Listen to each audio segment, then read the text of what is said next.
Hey guys, what's up? Finally, we're coming to the end of our study of Kabbalah and Freemasonry. We have a few more chapters to go, and then um, we have a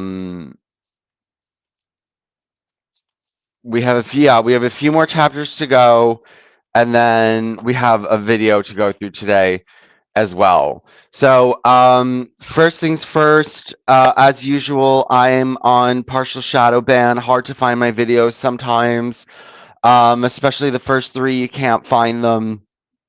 Go to vincentbrunoshadowban.blogspot.com. They're all there. It's at the bottom of the screen and it's in the description box. And let me just get this link. Let me just get this link. And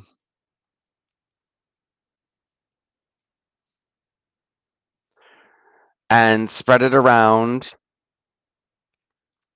first while I'm talking to you. I got to put it up on my website, and then I also got to spread it on Facebook so people know that um,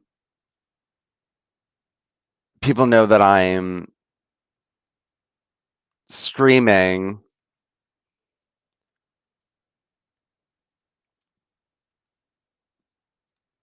Yeah, so that people know that I'm streaming. Because I don't have any more subscribers because YouTube got rid of my account. So my numbers of viewers and viewing numbers have been really low. Now I only have 57 subscribers. So if you guys could just spread the word, that would be helpful. Though everyone is right. It's me reading and showing these documentaries rather than just talking the whole time about nonsense is not helping my channel views. But I've decided I'd rather have content rather than, frivolity. All these people, I don't want to entertain people who want frivolity. I want to entertain people, um, oops.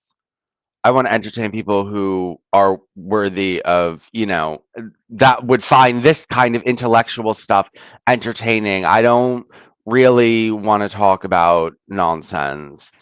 So let me just spread this.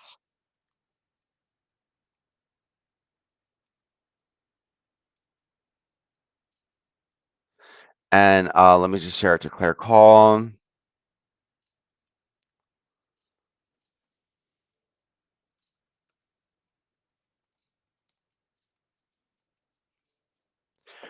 Okay, so we have a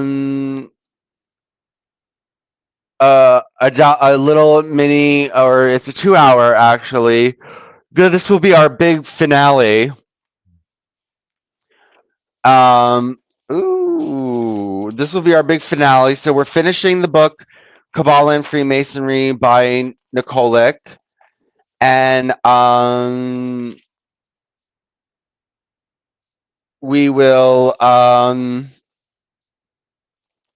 yeah, we're finishing the thing by Nikolic, and we have a 2 hour um video to watch on Kabbalah, and I think by the end of this, we will all be Kabbalah Freemasonry experts and how they intertwine. And while I do not think this will help us with Jehovah's Witness, I'm not sure about Seventh Day. I'm not sure about Christian Science. I don't think it'll help us much with Seventh Day Adventists, though it might. I don't know, but I doubt it. Um, it will help us, I think, with Mormonism, especially with this becoming God and stuff like that.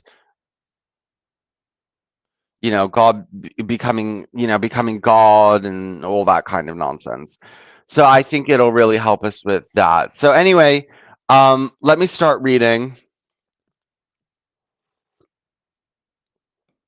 We're on chapter 18, and this is actually probably going to be the most interesting chapter to me in this whole book. King Solomon, the first and the second temple, because it's important to know Solomon's temple in Freemasonry is very important because are they dedicated to rebuilding the third temple? Is this like a real aspiration of theirs? I think I have to get a book on that. But anyway, okay, so the central legend of Freemasonry is a legend about the construction of Solomon's temple. The creators of Freemasonry chose to pass on their teachings allegorically using symbolic process of building and masonry tools to convey moral and mystery lessons. One second.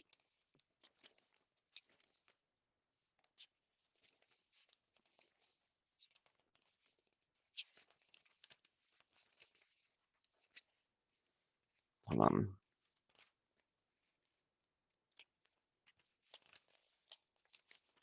Okay. The candidate himself is a stone of certain finesse, depending on the level of spiritual progress. The appearance of a Masonic lodge is a model of Solomon's temple. This spiritual elevation of a candidate is passing through various parts of the temple and tracing boards as the basic means of displaying the Masonic symbolism at different degrees depicts individual parts of the temple. The three levels of the Blue Lodge are connected with the first or Solomon's temple, while the Royal Ark is symbolically linked to the restoration of what was lost, and its rituals, ceremonies, and lessons are based on the Second Temple. A large fraction of the fraternity, although constantly in touch with the legend of their order, has no knowledge of historical and biblical information about the Jerusalem temples, their appearance, origin, and disappearance, and the spiritual significance of these sacred places comes. Oops. Wait.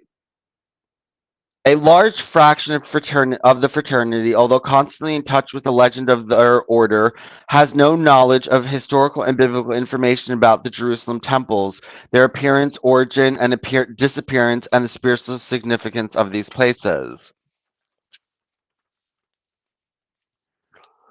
The temples must, much like Solomon, are of great importance in Kabbalistic teaching, especially in the context of the relationship between God and man. So Solomon is in a lot of Kabbalah. The theme is extremely broad, and it is very difficult to conceive a disposition that would be interesting to the brethren and serve as an incentive for individual research. The question that the brethren set at the beginning of a personal quest is why the greatest fraternity in the history of mankind chose to connect its complete teachings to Solomon's temple. The simplest answer lies in the fact that it is the only building in which God was present among people, according to Kabbalah, truly physically present and not just metaphorically. Freemasonry celebrates the very act of the construction, mentions the three great masters, King Solomon, King Hiram of Tyre, and the brilliant architect Hiram Abiff. Unlike the first two, the last is the central figure of the Masonic legend. However, the essence of the building of the temple, which is to store the Ark of the Covenant and the presence of God on earth, remain in the shadows. Direct contact or good with God with people. At first, God was in direct contact with Adam in the Garden of Eden. After sin and expulsion from paradise, God spoke to Adam and made a certain kind of alliance with man, promising Adam that their relationship would be restored if people acted according to his laws. Then Adam addressed the biblical patriarch Abraham, telling him that then God addressed the biblical patriarch Abraham, telling him that he would give Israelites a land in Palestine if they celebrated and respected him as the only God, and if they eliminated idolatry. At the time of God's first address, Abraham was 70 years old and was asked to leave his father's land and go on a journey to the Holy Land where the chosen people of God would reside. The patriarchs of the Bible, when narrowly defined, are Abraham, his son Isaac, and his grandson Jacob. The significance of the patriarch is quite important in Kabbalah, and Freemasonry, at least symbolically, comes into contact with them. The best example is Jacob's ladder, which is an important symbol of Freemasonry. Kabbalah presents the patriarchs or as real historical characters, just like Adam, with an enormous role for the whole of mankind. Each of them was Tzaddik, a saint, who by his nature and deeds enabled spiritual advancement of the entire human population, approaching God through a certain sephra on the tree of life. After Adam's sin and breaking off of the relationship between man and Adam and God, 10 energetic curtains are 10 energetic curtains or sephro were drawn which separate people and God. The reconnection of the broken threads was possible because the saints, who are carriers of the enormous spiritual energy, removed the veils one by one, opening the paths of renunciation to mankind. Thus, Abraham was pure energy of the Sephra of mercy, Isaac of judgment, and Jacob was the balance between these two, leading to, as Freemasonry says, the rule of three that governs the universe and symbolizes Tiferet, a Sephra of harmony and love. Thanks to them, each person can use this energy of those levels in their spiritual life.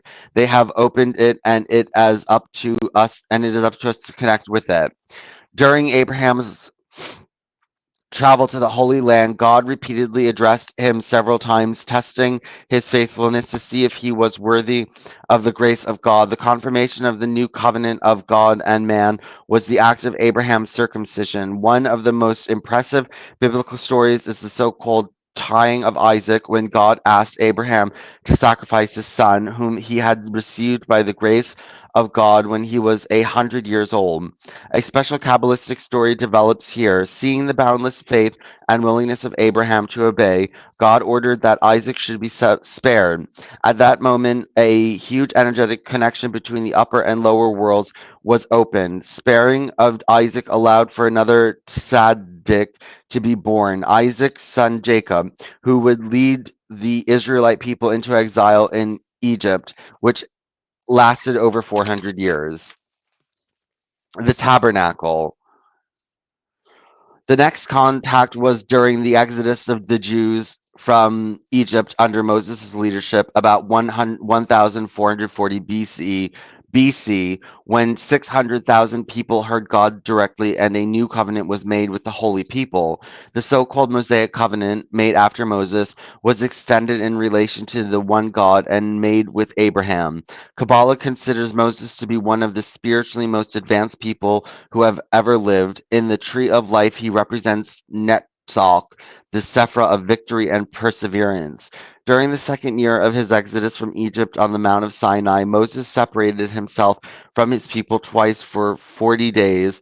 At this time, God often made direct often spoke directly to him and gave him the Torah or the Old Testament and determined the strict rules of the new covenant. The obedience of Jews was to be rewarded with the advancement and God's protection, while disobedience was to be punished by scarcity, starvation, disease, and finally destruction. Two tablets with written orders were handed to Moses as a symbol of the new covenant. In addition to the law, God then provided Moses with precise plans for construction of God's dwelling place on earth, with dimensions, materials, and even constructors who would build the sanctuary. As the Israelites then lived in nomadic tents and returning from Egypt, the first building in which God had dwelt among them was tabernacle, or the tent of meeting between God and people, a mobile sanctuary that followed the Jewish people during their long journey to the Holy Land. The tent was located in a fenced courtyard measuring 150 by 75 feet, while the dimensions of the tent itself were 45 by 15 feet, and it was 15 feet high. Everyone was allowed to enter the courtyard, and only priests had access to the tent. It was divided into two parts with an entrance on the east. It had a roof made of boards covered with two layers of linens and leather. The first part was called Holy Place or Hekal, and there was a table with 12 unleavened breads and altars and altar for incense. While the space was illuminated by a large 7-lamp candlestick menorah forged from one piece of gold, the bread symbolized the dedication of the 12 Israelite tribes to serve God. This part was separated by a curtain from the other western part. On large tricolor curtains in red, blue, and violet, giant cherubim were embroidered, beings that consisted of man's head and lions' bodies.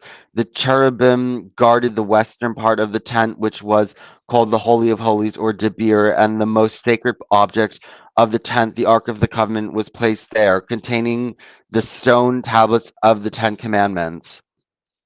The sacred ark was made of acacia wood, 44 inches long, 26 inches wide, and of the same height. It was completely coated with sheets of gold. The lid, called the mercy seat, had two golden cherubim on it, facing each other with open wings. The space between them was God's throne, where God manifested himself. At the corners of the ark, there were rings through which gold plated wooden handles were carried. After the completion of the tent construction, the priests performed the first ritual sacrifice of animals. According to the Holy Testament, God responded in recognition of acceptance of his place of residence on earth. The first from the sky burned the fire from the sky burned the sacrificed animals.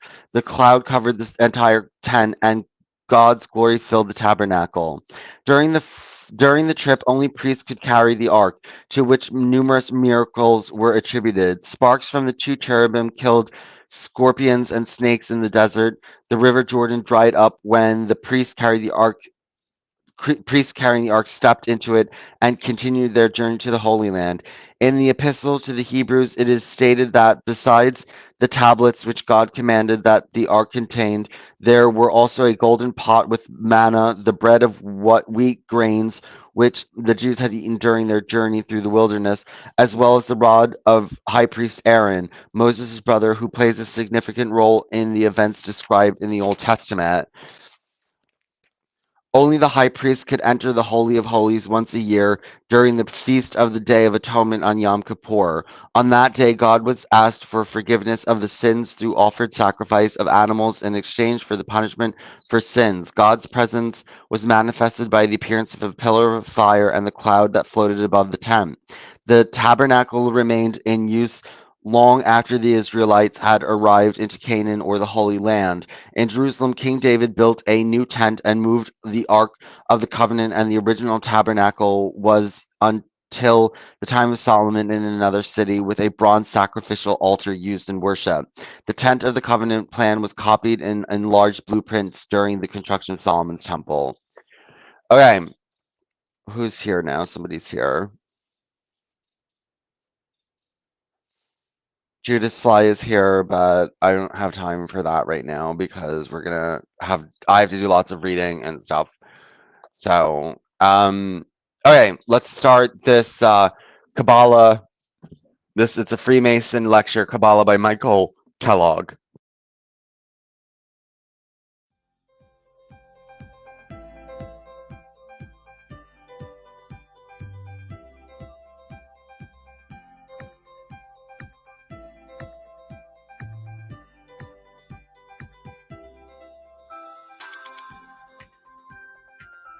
I'll start recording. I'll start YouTube live. As long as we do. Davim, MM. Okay, he seems to be a brother, so let's give him a chance to join us. Good evening, David. Good evening, everybody from Athens, Greece. Greetings, Dimitris. Good evening also from Athens. Hello, Dimitrios. Hello, brother. Good evening, everybody. Good evening, Josen. How are you? All great. Looking for another very interesting lecture. Very interesting. Yeah, I was looking cautious. forward to this. Jan. David, you and I seem to have almost a similar kind of background. You seem to be in the next room, right? Yeah, David. more or less, yeah. Patricia Acevedo. Okay, we have Evening all. Evening, Stuart. for anyone who wants to share the live on YouTube. I'll share the link in the public chat, so you can share it anywhere. Anyone can watch it on YouTube if anyone wants to join us, and for some The whole thing reason is on cannot Grand use the Lodge, Zoom. Georgia side. Sorry, could you repeat that? The whole thing is on Grand Lodge of Georgia side. YouTube. Every lecture is there. If you seek out Grand Lodge of Georgia, Yes. I think all the lectures are coming there. Yes, what we do is that we stream lives and we keep the recording for anyone to download, watch again, because there are some people who, due to their governmental kind of restrictions, cannot join the Zoom, especially if they are on the diplomatic mission somewhere, to some security issues. I don't know which was in the beginning, but I don't know if it's still effective. But we keep promote kind of providing that those lectures on YouTube, which is like open for anyone, no restrictions there. So in addition, we want to keep all the recordings, and the idea, as you know, is to learn more, keep the politics, religion, and interjurisdictional, Masonic jurisdictional, I mean, in this case, issues away from learning more from each other, from enjoying more light, more understanding of things around us. So that's why we put everything on public, unless lecturer or others we decide that this lecture should be kind of closed and not really public, because we've been discussing with one of the lecturer regarding the observant lodges in Canada, and as it appeared, the lecturer doesn't really think that the content needs to be public, even though no nothing secret, but still kind of he wants to keep it not recorded, off record. So we might do that kind of thing and kind of do not record it or do not stream it for sure. All right, people are still joining us. Let's give them 1-2 more minutes and we start.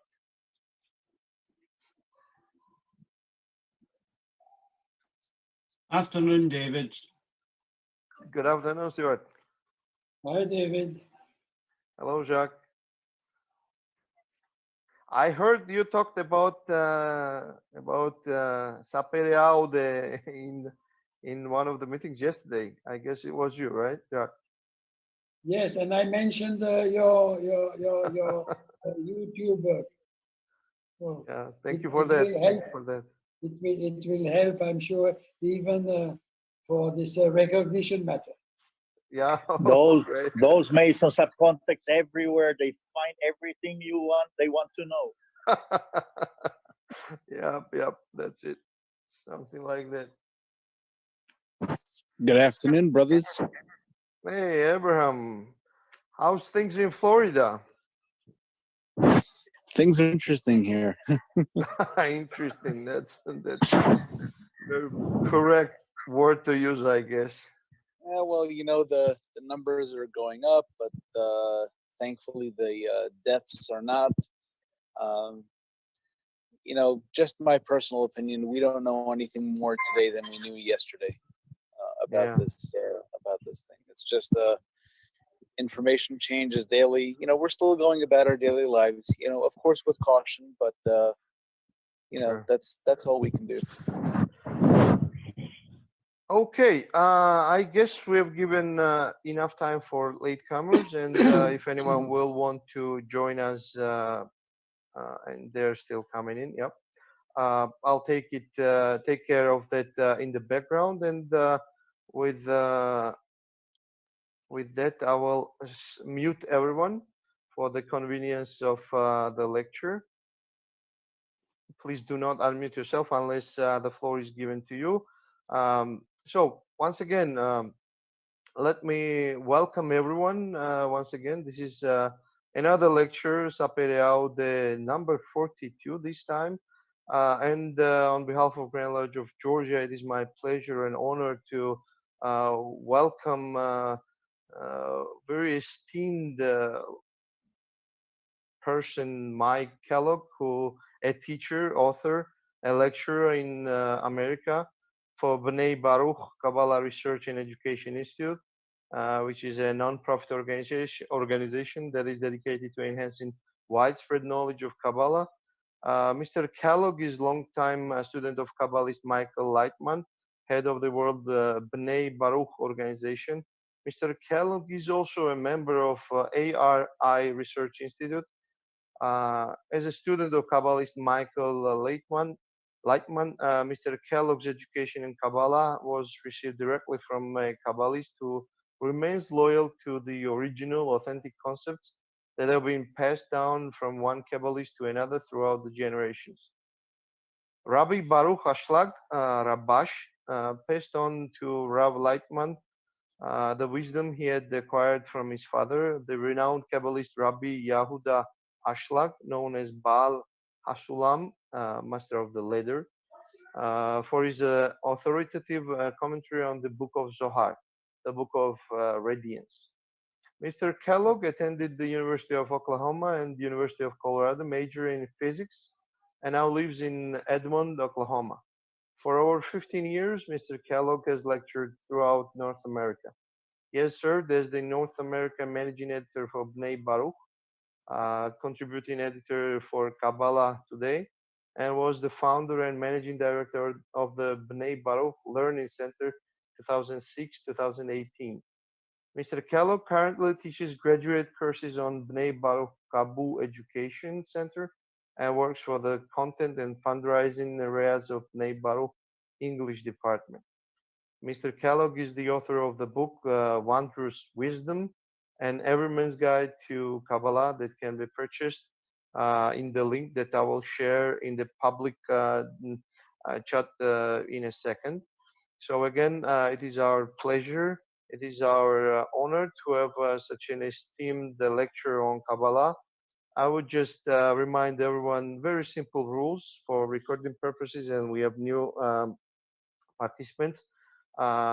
We don't discuss politics, we don't discuss religion, and we don't discuss definitely interjurisdictional issues between, let's say, in the Masonic domain. Having said that, and having reminded those rules, it is my pleasure to give floor to Mike Kellogg, who will deliver a very interesting lecture about Kabbalah. It will be like a basics introduction, and as events will unfold and develop, maybe in future we will have in-depth, more focused lectures on any parts of the Kabbalah. If audience will be okay, if Mike will have enough time to spend another 1 hour or two with us in future. Having said that, it is my pleasure to give floor to Mike Kellogg, and everyone is mute for now. I'll mute myself. Mike, please unmute yourself. The floor is yours. I remind everyone that it is being recorded. It is streamed live on YouTube. So yeah, Mike, floor is yours, please. David, thank you so much. I have to tell you, it's fantastic to be with you all here. And if you stop and think about it, with all the different nationalities represented here, think about what it would take to normally do this kind of a lecture and get to this many different places. I'd be traveling all over the world, which, by the way, used to be great. I'm not real sure it's so great now. This is a true honor for me, and especially put on by the Masonic Lodge. I have a pretty strong family background in that, in that both my grandfathers were Masons and my father was a 32nd Freemason. I entered into the Masonic Lodge in Lawton, Oklahoma, many years ago as I was entering into college, would you believe? And unfortunately, that kind of stopped it. I didn't get past the entered apprentice, but most certainly I remember those experiences very well and all the questions that I had. and what the organization represented. B'nai Baruch is a organization that's dedicated to passing on a very specific wisdom. This wisdom, we can call it a wisdom. In truth, it's really not. In truth, it is a process. And we're going to go through that, describe it, talk about it, answer some questions about it. There were really 4 great authors with regard to this thing called Kabbalah.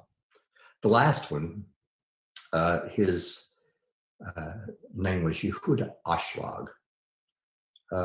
He lived at the end of the 19th and into the 20th century, into 1954. He wrote a definition for Kabbalah that describes it exactly. So there is no confusion at all. It's a very simple definition.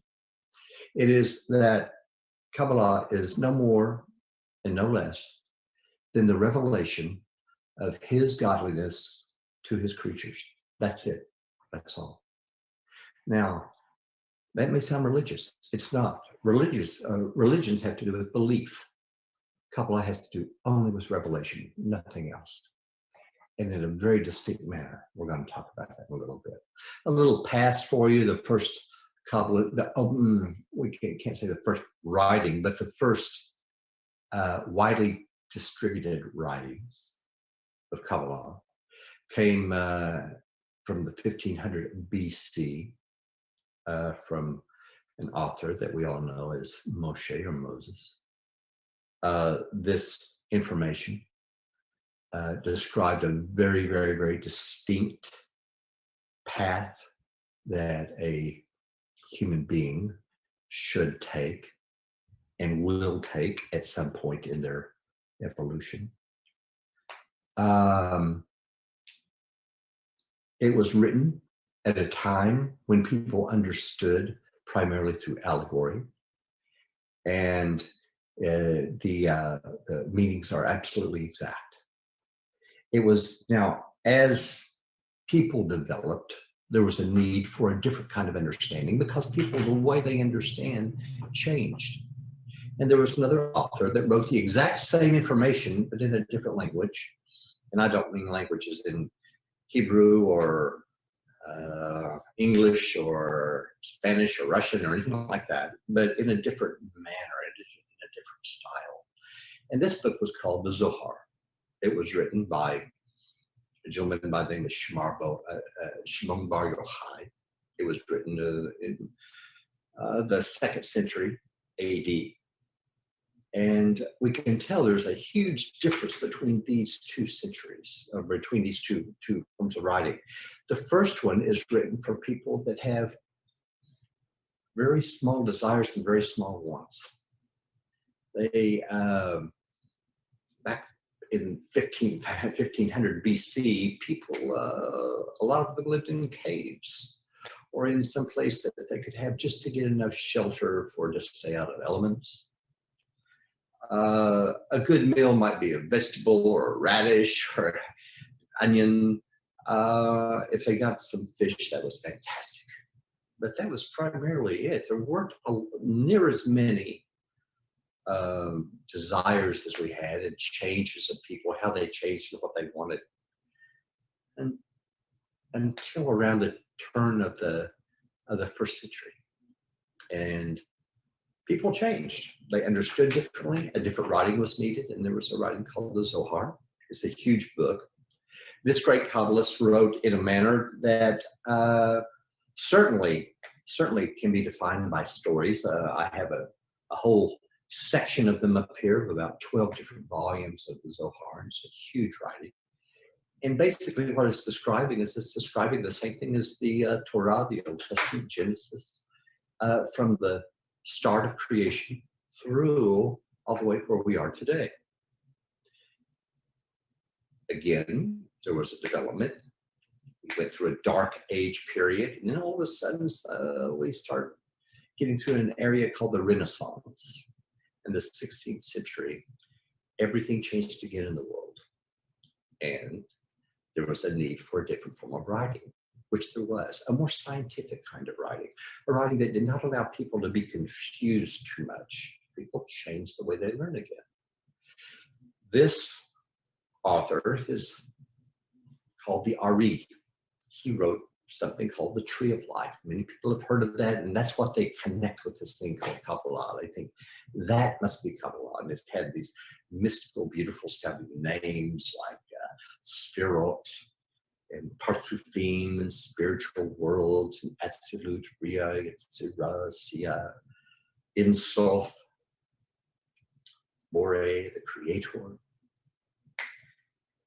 And again, there was a period of time when people learned like this incredible wisdom, including 2 different popes that we have records of learning the wisdom, and many distinguished people. Isaac Newton studied Kabbalah. Finally, we came to the beginning of the 20th century, and a new group of world population human being. We think differently now than we ever did. And if you think of our development in terms of technology, in terms of all the different things that we have, what we live with, the curve is just a dramatic, huge, pointing directly straight up. In fact, my grandfather spoke to me many years ago about how he dated my grandmother in a horse and buggy around the turn of the century. And yet today, how we travel and what we do, well, maybe not today, a year ago, how we traveled and what we do, how we do it. Little things like a computer, a cell phone, they're part of our life every single day. Technology and everything else demanded we need a new form of understanding again. In fact, what we really needed was an explanation of what in the world these documents, the Torah, the Old Testament, or this writing that's called the Zohar, or the Tree of Life, what did these things say? What did they mean? Al-Salam came along and said, okay, you got it. What he did, he wrote something called the Introduction to the Zohar. He wrote all about the Old Testament, all about the Torah. He wrote all about the Tree of Life. In fact, his most famous work is called Talmud Eser Sfirot. It means the study of the 10 Sfirot, or what some people know as Sephirot. Now, this wisdom, in truth, describes one thing. It describes a process in which man undergoes that allows one thing, the revelation of the qualities of the Creator. We call them in English holiness. Okay, I have a bit of reading to get through today. So, and it's already 12:17, so I have to leave here in 4 hours and 15 minutes, which should give me enough time to do everything. I also have to clean my bathroom while the video is playing, but I'll just listen to that myself or do that myself without engaging you. Sometimes you clean the bathroom with me, sometimes I do it alone. Okay, or I mean, I do it alone while we're listening to a video and then I go clean the bathroom. Okay, Solomon's Temple. When Saul, the first king of Israel, died about 1010 BCE, David, the legendary king who defeated Goliath in the famous battle, came to the throne. He is said to have been the most honest of all the kings of Israel, a great poet and military leader. And shortly after the beginning of his rule, he united his leadership over the northern kingdoms of Israel and southern Judah, where Jerusalem was. He decided to build the temple to God, saying, I dwell in a house of cedar, but the ark of God dwells within tent curtains. However, God told him that there was too much blood on his hands and that his son would have to build the temple. David designed Mount Moriah for the temple, later called the Temple Mount, the place where Abraham was willing to sacrifice his son Isaac, the place where Adam was born and where his grave is located. where the upper world separated from the chaos of the lower one. He collected huge fortunes and materials for the temple and made an agreement with his friend Hiram, king of Tyre, to perform the works. After David's death, Solomon came to the throne in the 4th year of his reign. The construction of the temple began around 968 BCE. The construction lasted for 7 years, and Solomon continued his cooperation with his father's friend Hiram, king of Tyre. A grand project was carried out by 180,000 people, Israelites and foreigners alike, and huge resources were spent for this purpose.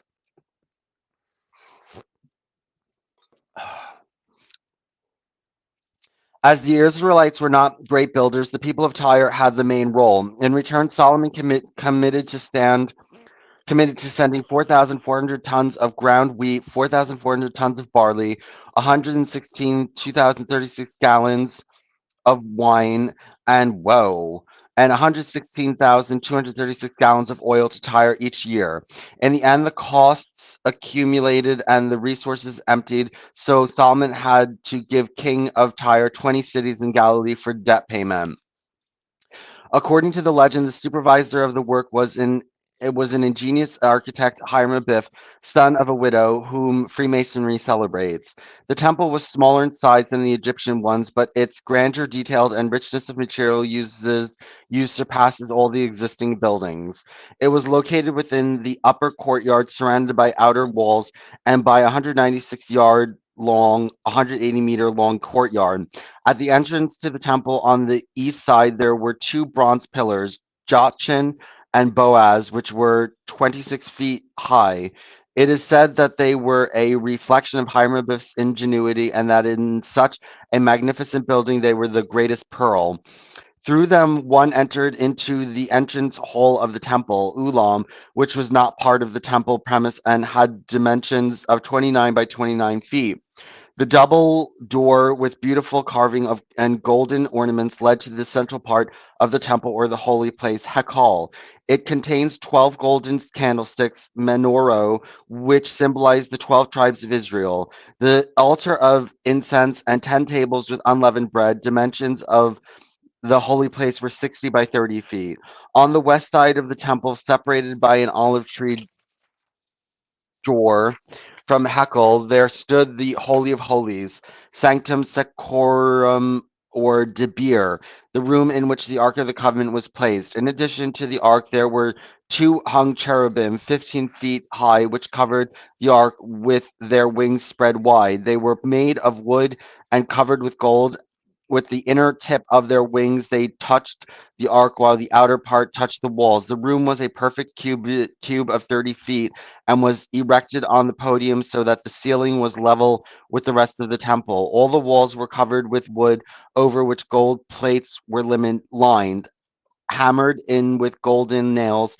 Otherwise, throughout the whole interior of the temple, there was no sight of stone, but all the walls were covered with wood that was again decorated with beautiful carvings and decorations of pure gold. Around the temple on 3 sides, west, south, and north, a 3-story building with rooms for priests were erected.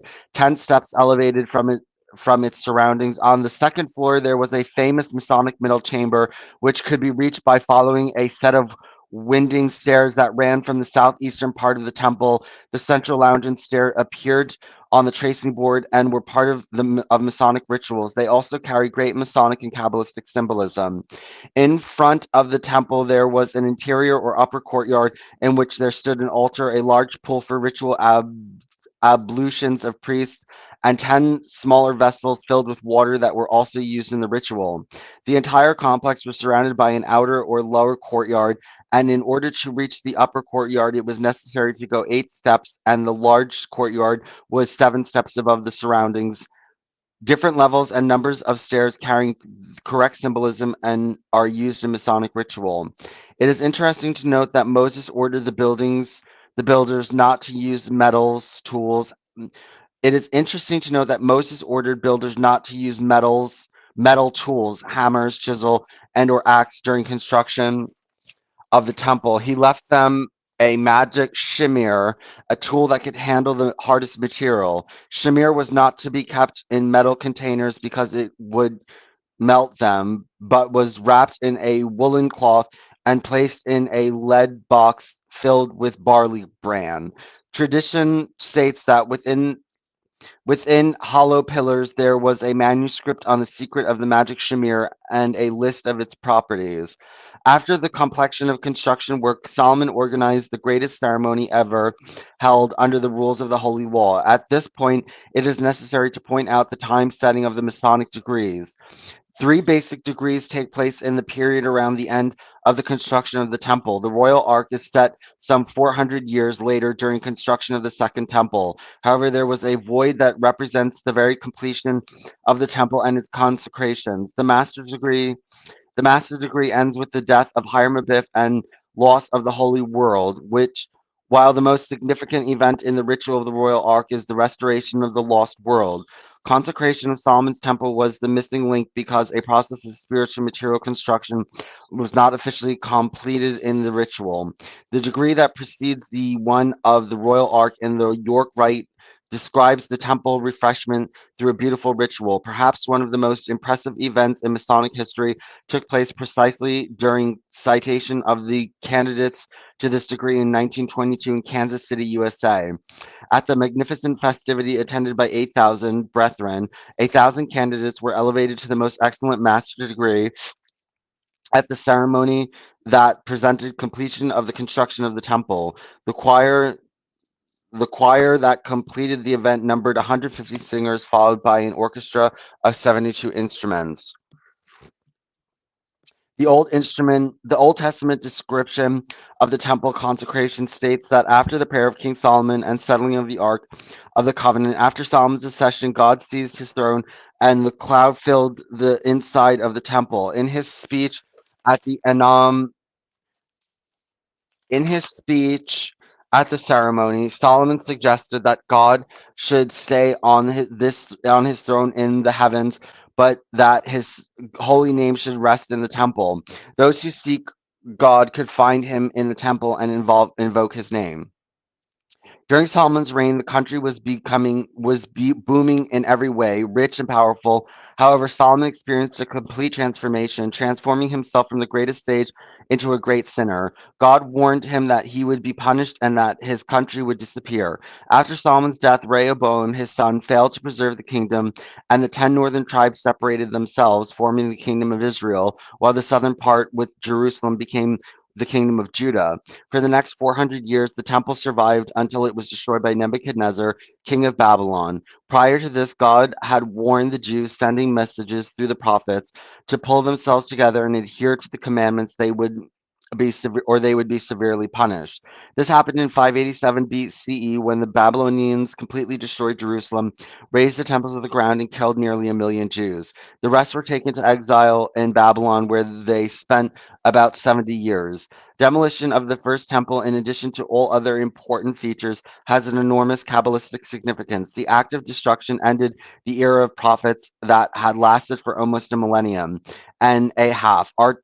Starting with Abraham, some 2,000 years BCE, prophecy is the way in which God revealed himself and his will to people through the mediations, the prophets. Kabbalistic knowledge is a mixture of prophecy and wisdom, and these two cognitive ways are completely different. Wisdom is acquired by diligent learning and work on oneself, while prophecy must be initiated from above. The prophets were given direct knowledge of the higher worlds, which they presented to other people. In any case, although the spirit of prophecy still lives in the Jewish nation in one form or another, this period gave way to the principle of rabbinic knowledge. The rabbinic period begins during the exile in Babylon, when it was understood that the secret knowledge that God had given to Moses would be completely lost if there was no way to preserve it. This would result in writing in the Talmud, which lasted for hundreds of years, involving thousands of rabbis, as well as creation of this superior hidden Kabbalah, which preserved those deepest truths in the narrow circles in the next millennium. The Second Temple. When King Cyrus of Persia conquered Babylon, he issued a decree on liberation of the Jews and their gradual return to Jerusalem. The returning groups lasted several decades, and a total of about 40,000 people returned. The first group was led by Zerubbabel, and immediately after the return, plans for the restoration for the temple began. Only thanks to the great energy of the priesthood headed by Joshua, they managed to complete the construction 12 years from the arrival of the first group of exiles and long before the definitive return of the entire population. The means of building were small and limited, so the second temple could not be completed in grandeur to Solomon's temple. There is no accurate data on the appearance of the temple. However, we know that instead of the richly decorated doors at the entrance to the hall and the Holy of Holies, there were curtains that only one menorah illuminated the space, and there was only one table for bread. Regardless of modesty and appearance, the second temple survived longer than any other temple in Jerusalem for almost half a century. Upon arrival of Herod the Great in Jerusalem, a grand new temple was built. Reconstruction was done partially so as not to interrupt the rituals. The space in the temple was twice the size as Zerubbabel's temple, and at one point even 1,000 priests were trained to do master works. The Romans burned Herod's temple in 70 CE, and all the valuables were stolen and taken to Rome. The period is very significant in the history of Kabbalah. By entering Jerusalem, the Roman army began persecution of the Jews' spiritual leaders. They committed a true massacre, and one of the few great Kabbalists who managed to escape the tragic fate was Rabbi Shimon Bar Yochai. He hid in a cave with his son and spent 13 years in isolation and meditation. Separation from the material world further purified him and brought him into constant contact with the higher worlds. In this way, through prophetic vision, he received knowledge which, after leaving his isolation, and with the help of his followers, he passed on in the form of the Zohar. Okay, let's keep watching. What are we talking about here? We're talking about qualities in which that we describe with one word called bestowal. The process that one goes through is called Ve'ahavta in Hebrew. In English, it's called love thy friend as thyself. We all heard that term. In fact, it is the number one term in almost every single religion on the planet. Love thy friend as thyself. But here's the problem. What does it really mean? What does it mean to love thy friend as thyself? We all know what loving is. We all know what love thy friend is, or thy neighbor, or thy wife, or husband, or kids, or whatever. But what does it mean to love anything as one loves theirself? What really does that mean? That's what the wisdom of Kabbalah is about, that process, and how in the world to attain this thing called the revelation of his godliness to his creatures. Why through love thy friends thyself? The primary quality of the Creator is this thing called love. So now here's the confusion. It's not the love we think of. It's not the love that we have for our families. It's not the love we have for our kids. It is a totally different kind of love, not the love we have for our friends. That's the confusion, and it's a huge confusion. So the real question is, how do I attain something like that? What really is this? What is this process? This process is to attain this revelation through an equivalence of form and qualities. What in the world is an equivalence of form and qualities? It's real simple. If we think about it, when I was young, we had television sets. They primarily got 3 stations. And where I grew up in this little town called Shawnee, Oklahoma, Oklahoma City, there were 3 television stations that we could get. And if you turned your dial on any other station, you received nothing but static. Remember the white snow you'd see on your screen? Well, this is exactly what we would receive if we turned it to any channel but 4, 5, and 9, which were NBC, ABC, and CBS. Now, if I turn that dial to, say, channel 6, what's the problem? Well, the receiver, the tuner within this television set is no longer in equivalence of form with any given signal. And so it cannot receive anything. We have the same thing biologically. In fact, that's how our sight works. In truth, when we talk about light, there's a massive, massive spectrum of radiation. It's huge, all the way from infrared to ultraviolet light. Yet we only detect a tiny, tiny, itty bitty part of that spectrum of radiation called the visual light spectrum. And this tiny portion, that's what we have an equivalence of form with. Our rods and our cones pick it up. But there's a lot more out there. We also know that there are X-rays, right? If we have a proper machine, then we can detect these other types of radiation, but only with help. We can't do it ourselves because we are not in equivalence of form with that. In the same way,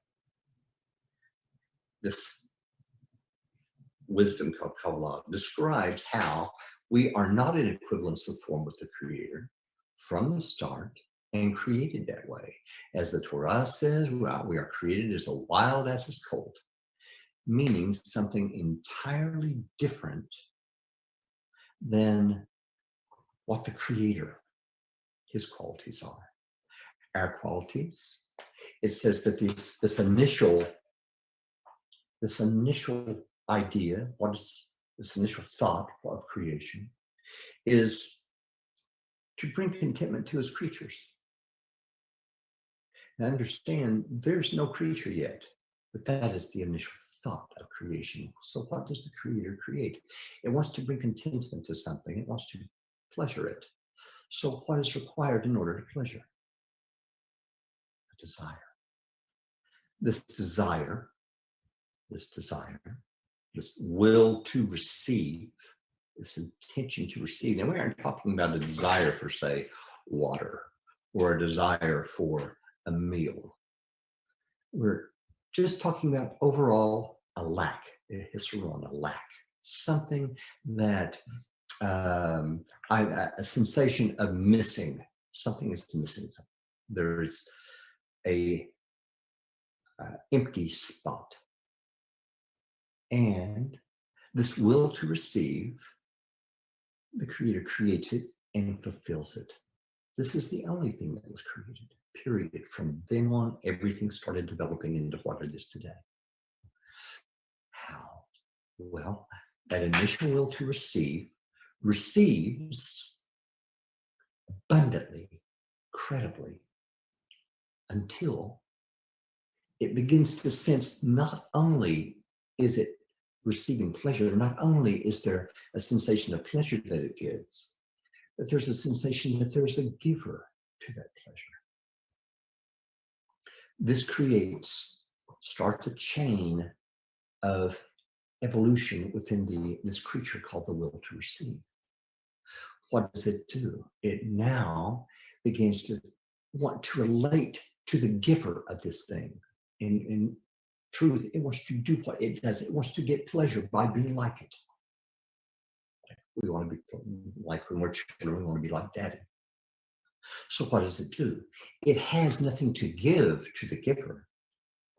So it does the next best thing. It stops receiving 100%.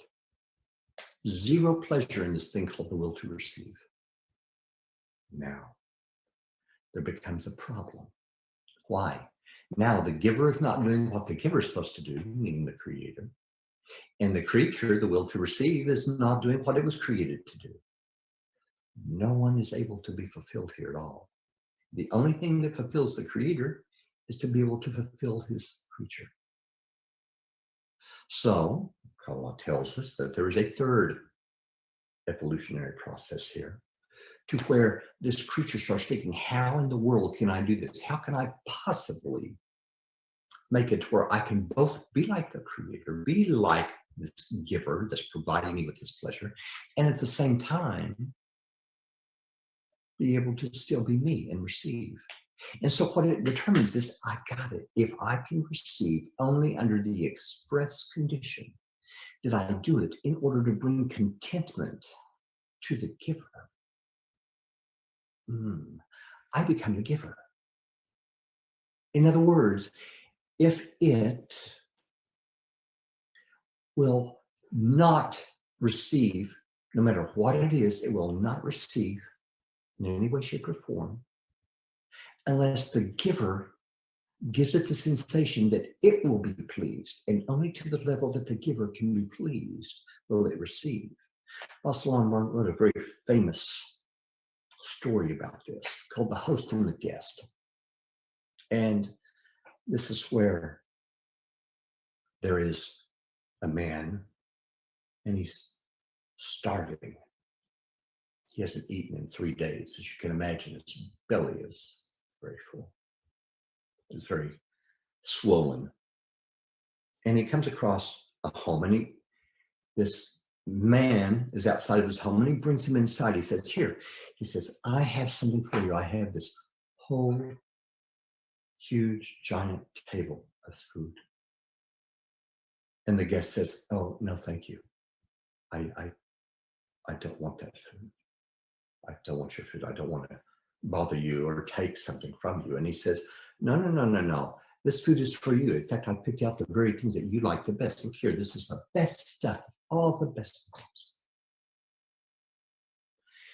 The guest says, no, I really don't. No, thank you. The host says, you don't understand. If you will take this, you will please me. And the guest says, really? How much? To the extent that the host can be pleased, the guest receives.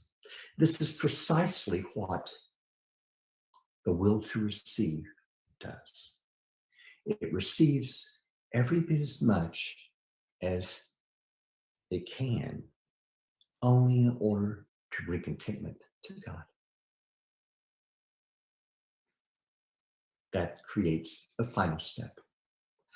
A final step in the evolution of this creature that the Creator created in order to bring contentment to it.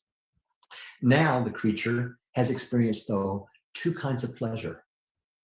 It experienced the first kind of fulfillment, but there's a second kind of pleasure, the pleasure from being like the Creator. That pleasure is much, much, much greater than the first pleasure. The sensation of holiness, the sensation of being like the giver, which is exactly what it wanted. It enjoys it so much. Now it has 2 desires. It has the desire for the original pleasure, the original fulfillment, but also it has the desire to be like the Creator. This desire to be like the Creator, this desire to attain the same qualities as the Creator. What would that be? The desire to attain the same attitude as the Creator toward the Creator is exactly what we're talking about here. That's called, in Hebrew, neshama. In English, it's called the soul. So what's going to happen here? Now we have this will to receive, and it wants 2 different desires, and it wants that pleasure bad. And so what it does, it makes the action again, except it receives in order to bestow, right? In order to get both pleasure, it receives pleasure in order to bestow, in order to get that sensation of being like the Creator. So in truth, what's it doing? It wants to enjoy that. It wants to enjoy being like the Creator. So it's receiving in order to bestow, in order to receive. And it works. It is exactly what it does. And then a nightmare starts. Because you see, by making that act, it can sense not only what the Creator's qualities are like, from the bestowing, it also senses what its true nature is like. And that difference, that delta, in the Creator's qualities and its own qualities. Its senses. To feel lower. This is a sensation in Hebrew called busha. In English, shame. True spiritual shame. This it cannot do is what shuts itself off from receiving. It cannot do it. It can't stand that sensation. By the way, the Torah calls it a different word. The Torah calls it Gehinnom, or hell. A burning sensation, shame. So what's going to happen here? Well, what's going to happen is a system has to be set up, a process of development. What is that development? That development, first of all, is to conceal itself 100% from the Creator or anything to do with the pleasure of the Creator. Zero. In fact, the only thing, it conceals itself in 5 different levels. Those levels are called spiritual worlds. Are they places? No, they're levels of concealment. Of what? The qualities of God. So it conceals itself all the way down to 100%, where there is no sensation in any way, shape, or form of the Creator. And there's no sensation of the pleasure that it can receive from the Creator. We call that this place. What do we know? We know that we can have religions here, we can believe, but that's totally different from sensing the Creator. Now remember, let's get back to the original definition of Kabbalah, as Baal Salam defined it: the revelation of his godliness to his creatures. So what is the goal here? What's the plan? The plan here is being 100% concealed, that there's a freedom of choice, a freedom of will here. What is that freedom of will? It's not being coerced in any way, because if it senses all the different pleasure it can receive from the Creator, think of the immense amount of coercion that it has. It wants it. It's being coerced by its own desire. No, it needs to have the ability to make this choice all on its own.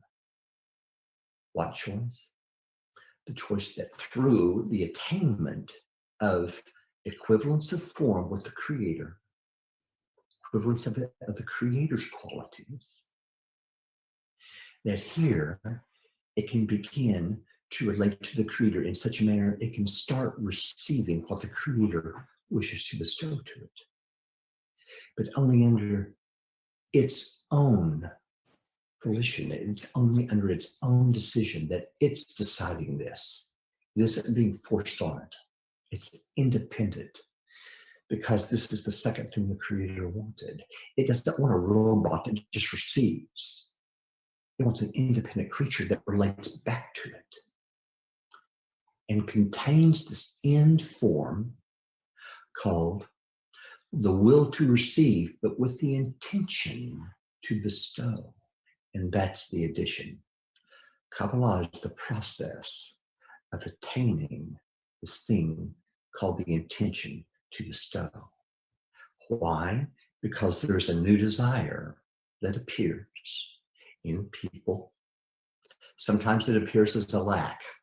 We have several major desires that we have that in corporeality here that help us. Those desires are for food, sleep, sex, family, money, honor, control, power, knowledge, and health. Most of our desires fall into those categories. And we think, well, what about these desires? These desires are considered desires that just allow us the sensation that we exist, just so we're awake. But they are not what we're talking about. We're talking about a very special desire that initially we don't feel. We feel a lack. And a lot of times, many of us have felt that, right? Where you have, yes, it wouldn't matter if you got all the food you wanted, all the sleep you wanted, all the money you wanted, all these different desires are completely, totally fulfilled. Something is still missing. That something is what we call Nekudah Shebelev, or point in the heart. So, in all the mystery, all the mysticism, all the guessing about what in the world this wisdom called Kabbalah really, really is, it is about one thing and one thing only. It's about the attainment of the equivalence of form, of the qualities of the Creator. What does that mean? It means that I want to have the same attitude toward David as the Creator has toward David. Now, that comes through this process, again, a process called love thy friend as thyself. So what do we learn? We first learn what our nature is, the self, and what this actually means, and what we're talking about in terms of this thing called the will to receive. But there's more to it than just the will to receive, this desire to receive pleasure. You see, there's also an added quality here. It's not a desire to receive pleasure, but a desire to receive pleasure for myself. This thing called the desire to receive pleasure for myself, this intention for myself, this is the sticky part. Because until that's inverted, upside down, inside out, however you want to look at it, to instead of receiving in order to bring myself contentment, to receive in order to bring the other contentment, which, if you'll remember, was the original thing the will to receive was trying to accomplish.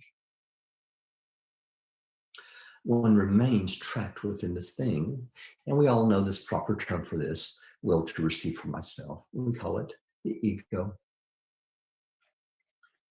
Now, this process of egoism, this process of attaining a change within this thing called the ego, or this thing called the screen or masak, or whatever you want to call it, this is exactly how one senses. And in fact, we have one of these in our bodies. In fact, we have several in our corporeal body with the way that it works. This actually becomes a sense.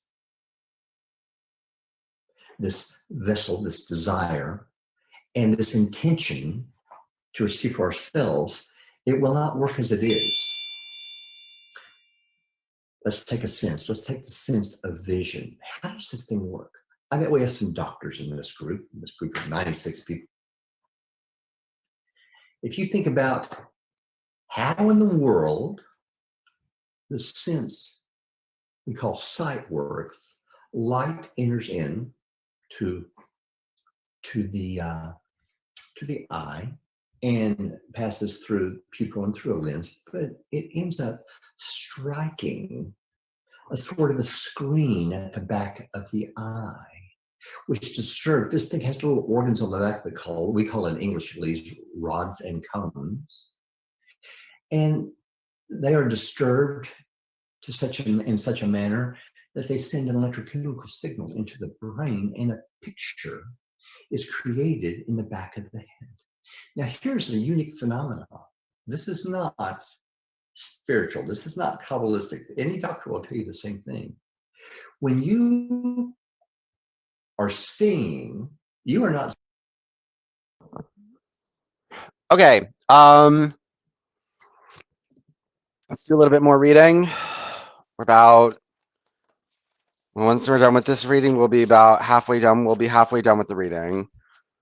And we have about an hour and 40 minutes left on the lecture.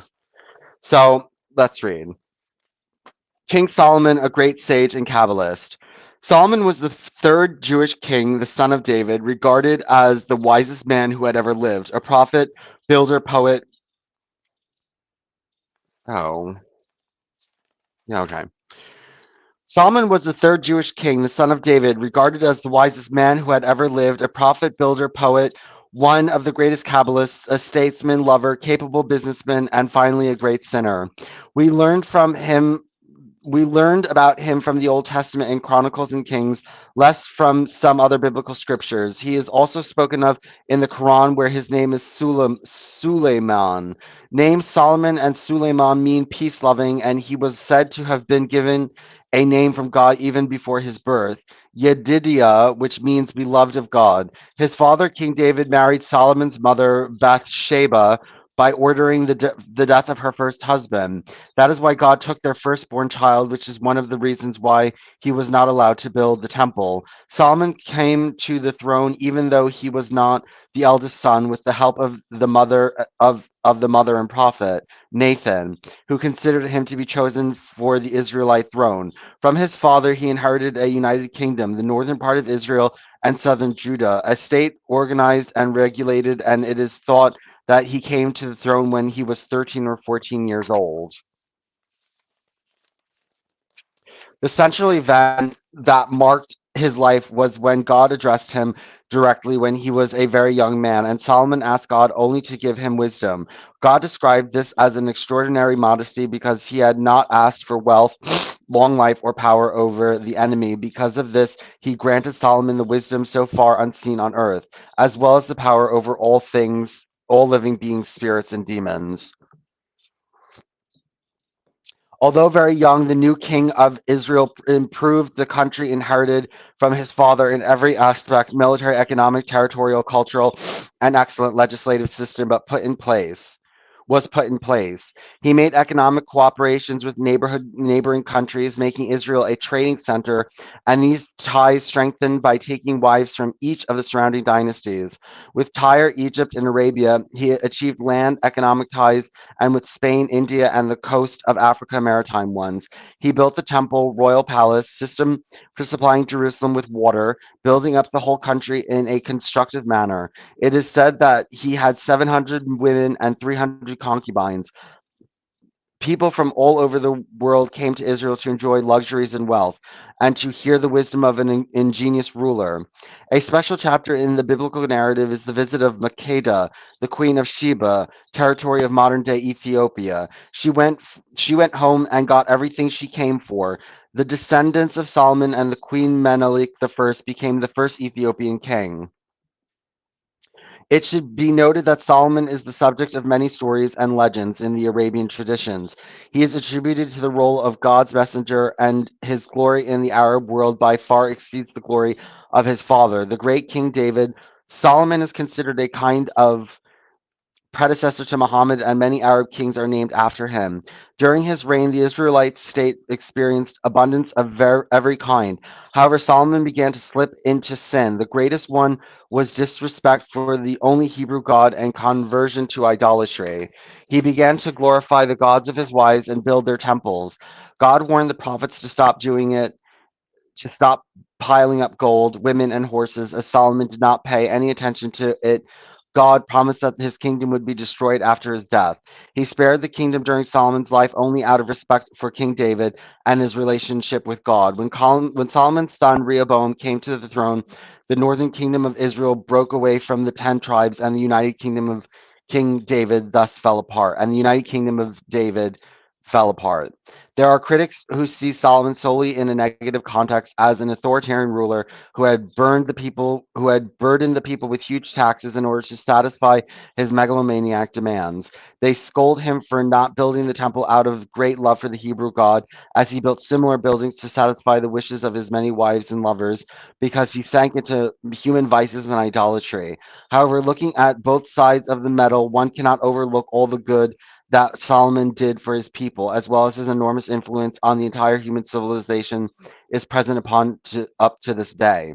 A whole book about King Solomon and his life would not be enough. The Kabbalistic and magical aspects of Solomon's life had great influence on a whole series of European occult and esoteric societies, which again strongly influenced the formation of the craft. In addition to the Bible, there are many works associated with Solomon that originated from other sources. They are largely derived from Arabic literature, and it is interesting that a large number of works attributed to Solomon are in Arabic. The explanation is that the wise king in this way wanted to make the rulers of the non-Hebrew speaking religions acquainted with his work.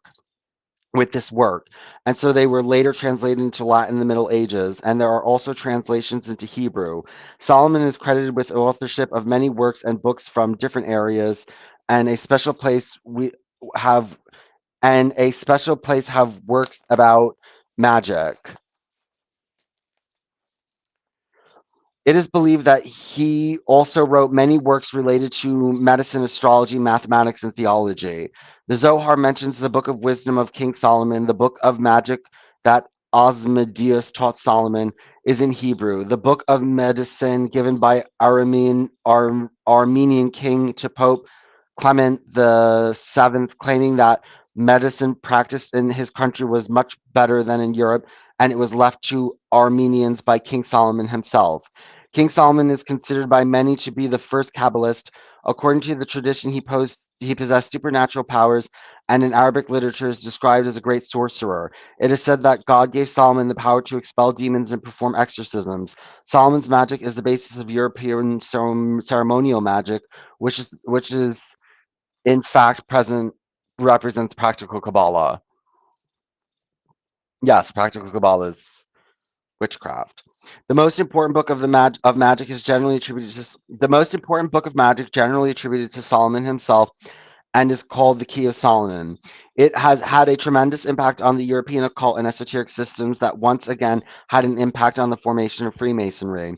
Perhaps the most famous magician in Europe, Eliphas Levi, used as the basis of and guidance of his experiments precisely the Keys of Solomon.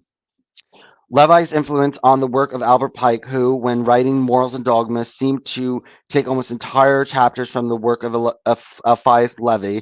Solomon's magic is the basis of the study of Hermetic orders such as Golden Dawn or Ordo Templi Orientis.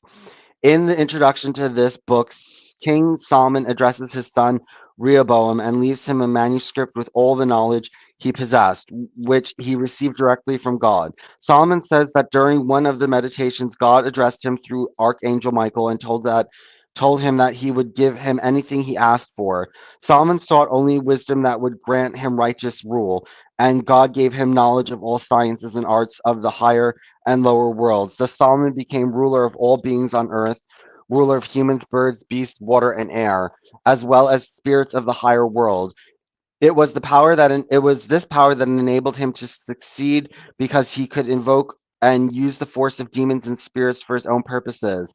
It is said that Solomon knew signatures and invocations of the 72 spirits who controlled various areas of total existence, from the movements of planets to earthly things, that he closed them all in a brass bowl and commanded them as needed. He initiated his son into 3 secrets and swore to never use them for any other purpose except for good works and services to God. He also ordered him to make an ivory chest and put the sacred handwriting in it, and after his death to place it with him in his tomb. When the Babylonians decided to restore the tomb of the great King Solomon, found the chest, the contents of which were written in occult language and completely incomprehensible.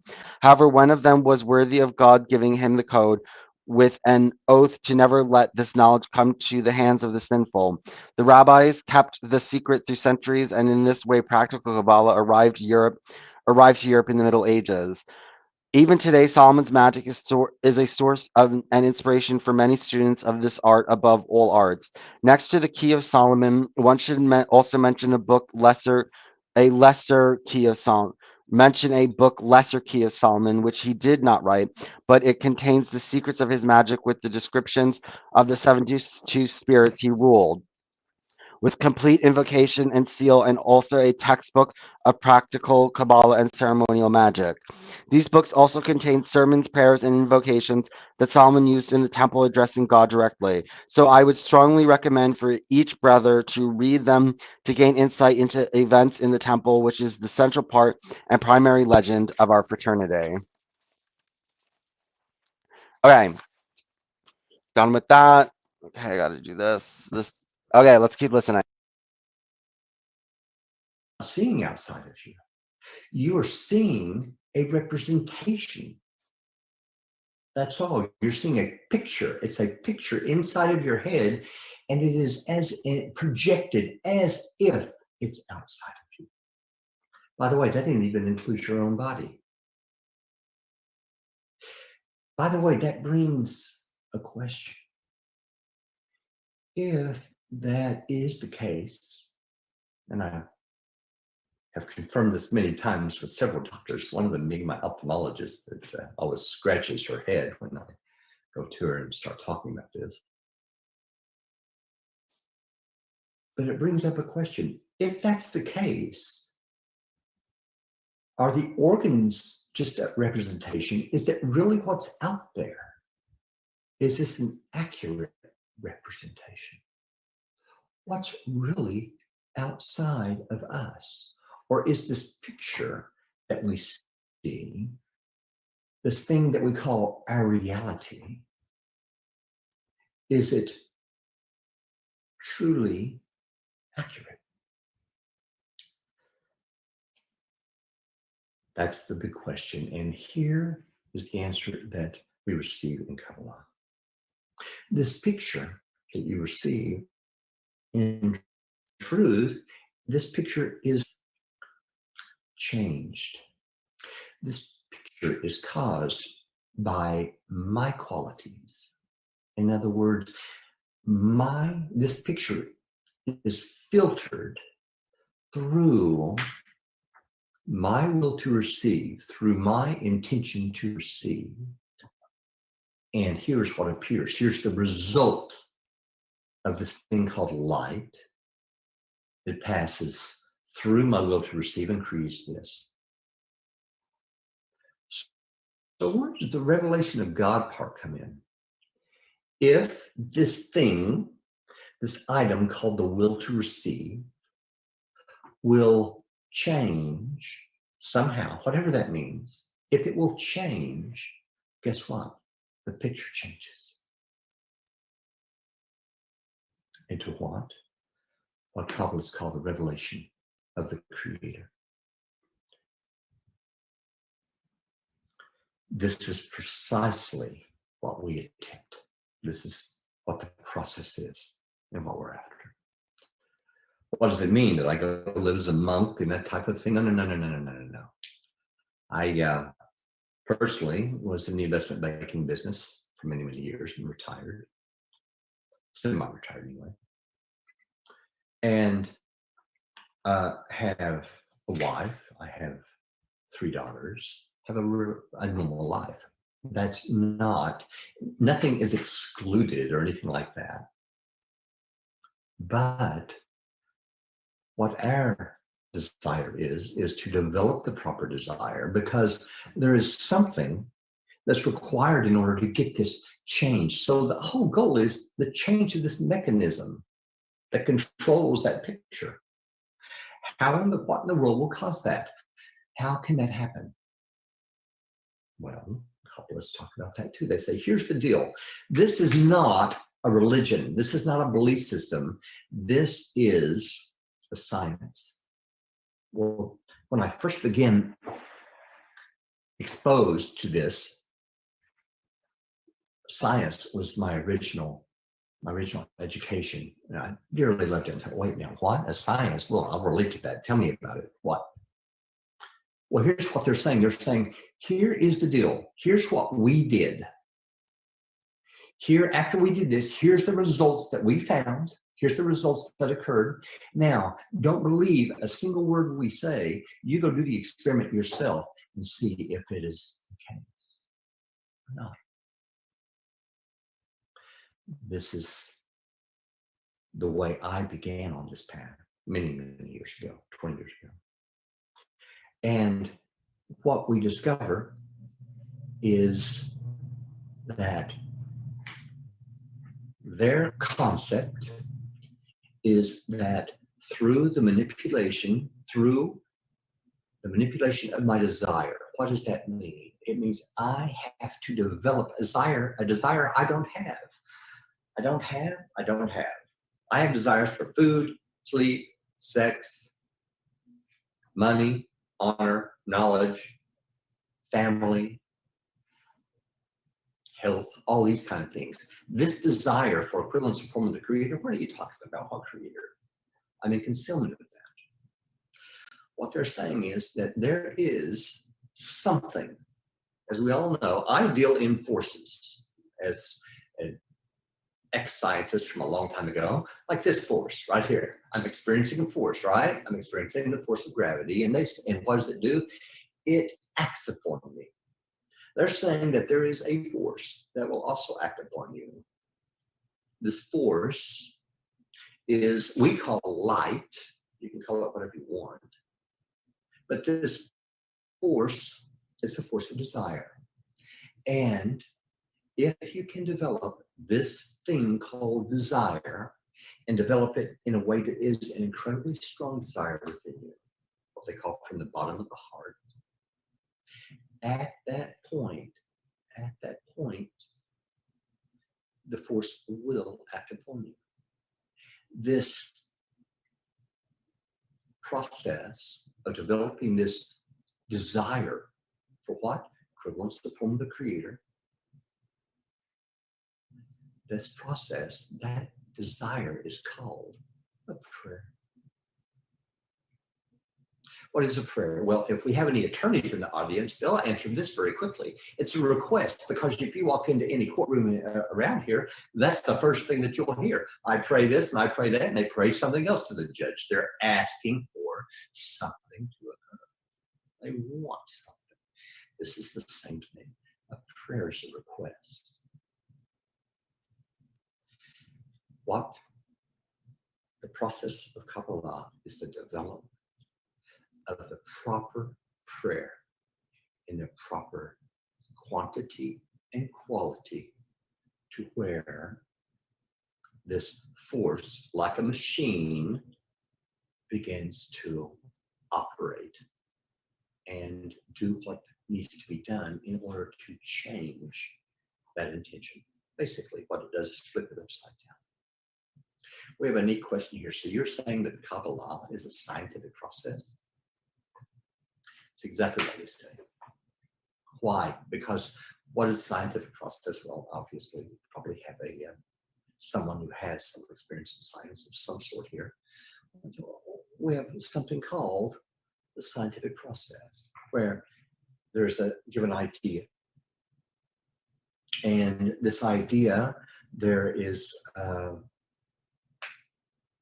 set of experiments that are performed in order to see if this idea is correct. And then after that, the conclusions are drawn, and very simplified, of course, here, but and then we get others to verify it.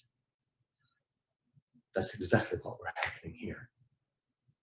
It is not a belief system. It is not something I go believe. It's not a religion. This is literally the process of life from this thyself, and with purpose. So, please, questions? It was a question. Thank you. Okay. Please. Yeah, sure. Thank you so much for this practitioner's insight in Kabbalah, and definitely it has many interesting aspects to it. I will remind everyone that in order to ask the question, you have to find the button which says raise hand, and that is located to the right side of your Zoom screen. And I'll follow the order. Whoever's first will have a chance to ask the question first. So we'll start with Abraham, who asked about the scientific process as well. Please unmute yourself. Floor is yours. Thank you, Brother David, and thank you, Brother Kellogg, even though you only went as far as the Standard Apprentice, which is a subject we'll touch on later. It's a question I'll ask you. But so as a Jewish person growing up, raised in a fairly Orthodox household, I began studying Kabbalah at the age of 40, as our teachers told us that is the proper age to begin dabbling into the mystics. And it's only because of almost a prerequisite of a thorough understanding of the Torah, the Nevi'im, the Ketuvim, the Mishnah, the Gemara. I mean, all the above and then some. Because as you so rightfully explained, that the Zohar, the Sefer Yetzirah, other Kabbalistic books are written not in Hebrew, not even in Lashon Kodesh. They're written in a much earlier Hebrew type of language. So words have multiple meanings and alternative meanings than they do to the simple Hebrew speaker, or even the person who understands Lashon Kodesh, the language that the Torah is written in. So given that, the word Kabbalah means the reception, to receive, comes from the Hebrew word lekabel, to receive. So that's why I say that the question posed that Kabbalah is a scientific process. It's more of a like I described Masonry to people. It's a way of life. It's a process that if you follow, will lead you to that ultimate goal of the Creator. And if we are to say that we are created in God's image, then our desire is to become that which created us. My question is that you made a very interesting point at the end of your talk, which is a prayer is a request, and the Kabbalah leads people to learn how to properly pray, to properly make a request in the proper amount, with the proper what we call kavanah, to request that prayer. We were always told that we don't pronounce the ineffable word, the tetragrammaton, the name of God, because we really don't know how to properly pronounce it, because there are no nikudot, there are no accents in the tetragrammaton.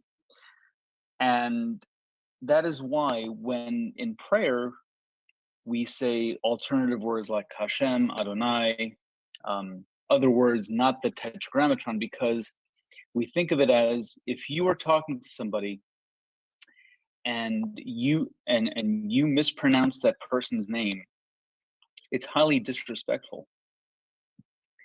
So when we ask God for something, if we pray and we're making a bakasha, a request, it would be only proper to call him or to invoke him by his name spoken properly. So it's my hope that the Kabbalah teaches, or will show you how to pronounce the name properly. So when you make that request, it can be fulfilled. Do you have any thoughts on that? First of all, let's be very clear on prayer. Prayer is not authentic from your mouth. And I know this is a hard one, because we grew up in, some of us in synagogue, some of us in church, and this is how prayer is represented, and in both Judaism and in Christianity and in Islam. There are prayer books where prayer is read. A prayer, one must understand they pray constantly. A prayer simply is my desire to say. Here's where your representation comes in, sir, and you're exactly right. All of this is written in very representative manner. To pray and to say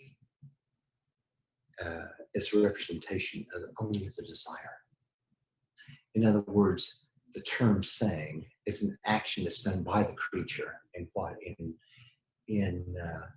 from a spiritual perspective, it's not, that's corporeal, what you say, your words that you say, the sound coming out, but spiritually speaking, it's what you want.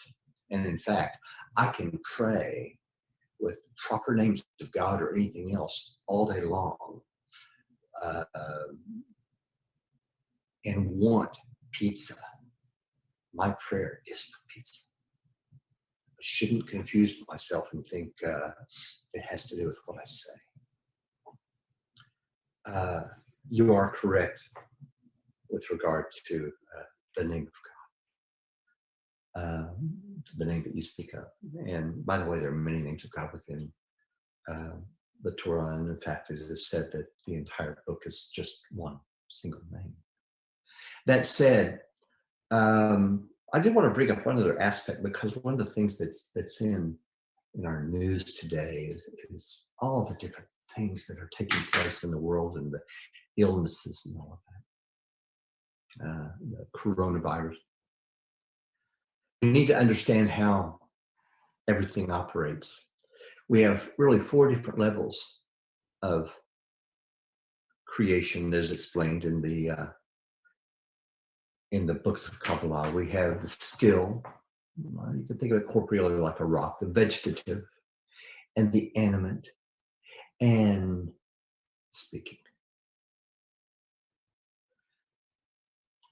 Within each area is also still, vegetative, animate, speaking. And so here in the animate level, we have the still, vegetative, and animate and speaking.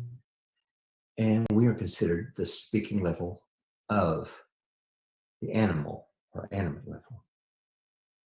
Now, how things work in the rest of the creation here, corporeality, whatever we want to call this thing that we see, everything is a give and a take thing. You look at the plant world, especially with plants and animals, what do you see? You see one of them's giving off oxygen, the other one is giving off the carbon dioxide that the plants need.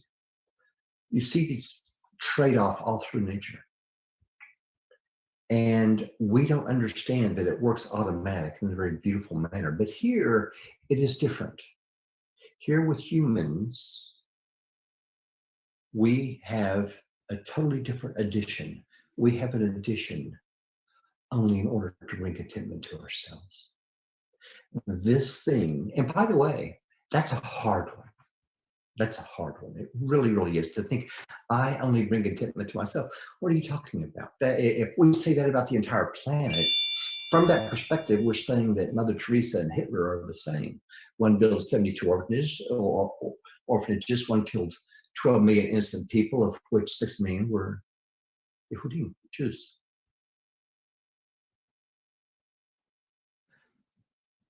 The truth of the matter is, from a spiritual aspect, you are looking at the same identical quality.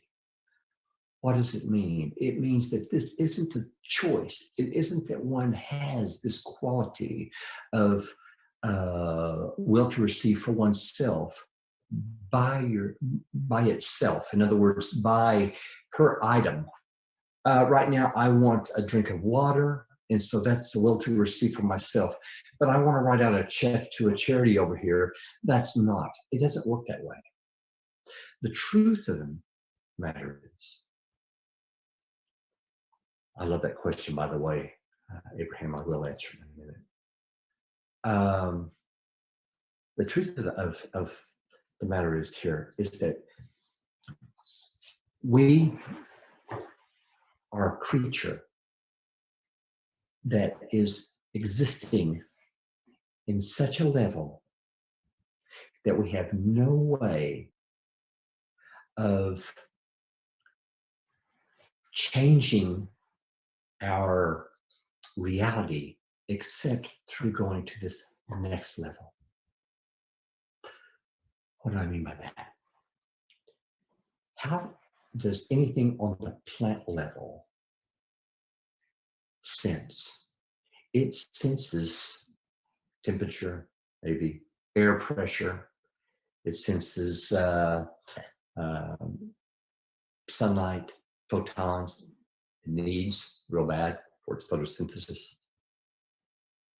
And yet, if you had we're kind of in that area to where we're wanting to go on this next degree of speaking. It's a great deal like a tree that has 5 senses, and sitting out of those 5 senses, trying to become an animal. In other words, we're talking about a completely, totally different form of existence. That's what we mean by everything would change. To have this thing, what Abraham mentioned as kavanah, it means intention in Hebrew. It also means influence, by the way. It has both meanings. To have this thing switched, changed, it literally causes an entirely new reality to be opened up. By the way, the Kabbalists have a name for that reality. They call it Gan Eden, Garden of Eden, or heaven. More questions here. I can just read these if that would help, David, because some people have written them in here. Would that be? Well, yeah, you can. Okay, well, I'll let you moderate it. How's that? And they'll make it. That's fine. I mean, I guess it was one of the questions again from Abraham. But Abraham, you got the answer. You have any follow-up question? You also asked in public chat, so you may want to ask that question. Yeah, so the the question I put in the chat was, do we have a symbiotic relationship with our creator? And the answer is no, we don't, but that's exactly what we want to develop. Right now, we are in a process in which we develop where we have a symbiotic relationship, meaning the creator brings us contentment and we bring contentment to the creator. Do we have it now? No. Why? I don't have that.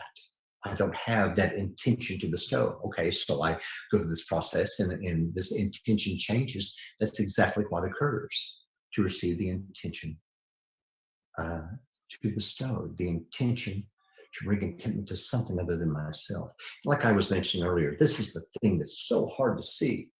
We really, really struggle with this one to begin. It takes a lot of time and effort to realize that even in my acts of kindness, or what I call love, in truth, what I'm doing is a self-fulfilling act. That if there is no self-benefit in the thing, I won't make the act. And it at least has to be that what I'm doing has a purpose and that it's right. That's the hard one. It really, really is. And this is why, in truth, spirituality or a spiritual relationship doesn't work corporeally. I'll give you an example. Imagine that there's a house on fire. Well, what are we talking about? We're talking about every single act that I make, I have to do only in order to bring contentment to the Creator.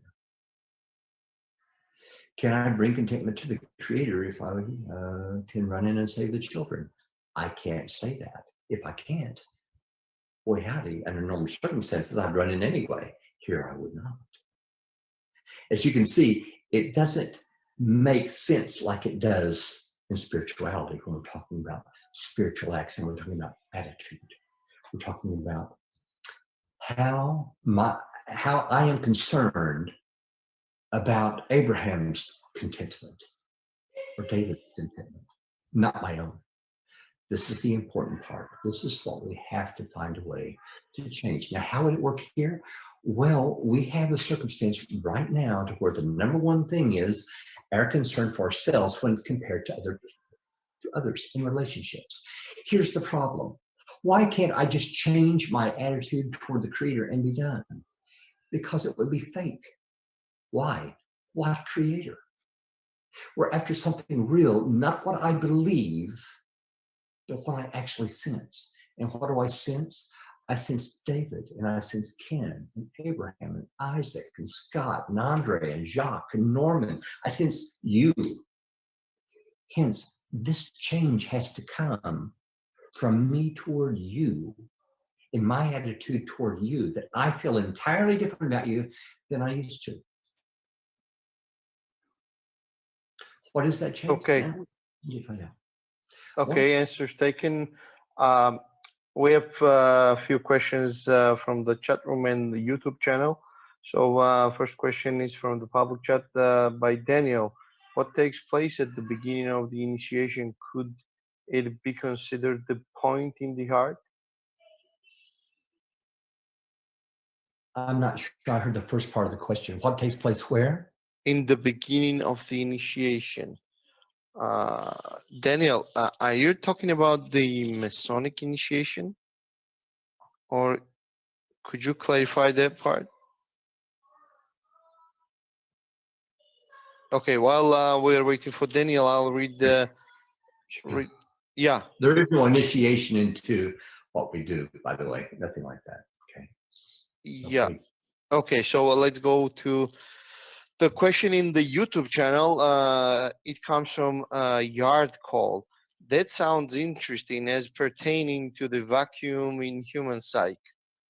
How's that fit into the scope of an explosion of energy and the framework of existence based on energy's dispersal through entropy?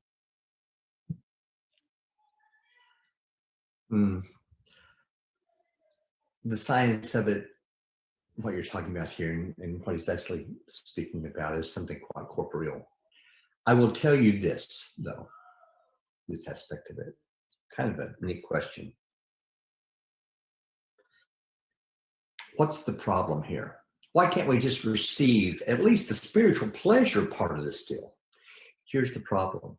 One would be instantly addicted to this. In the Torah and the Old Testament, it talks about this type of addiction and just how strong it would be.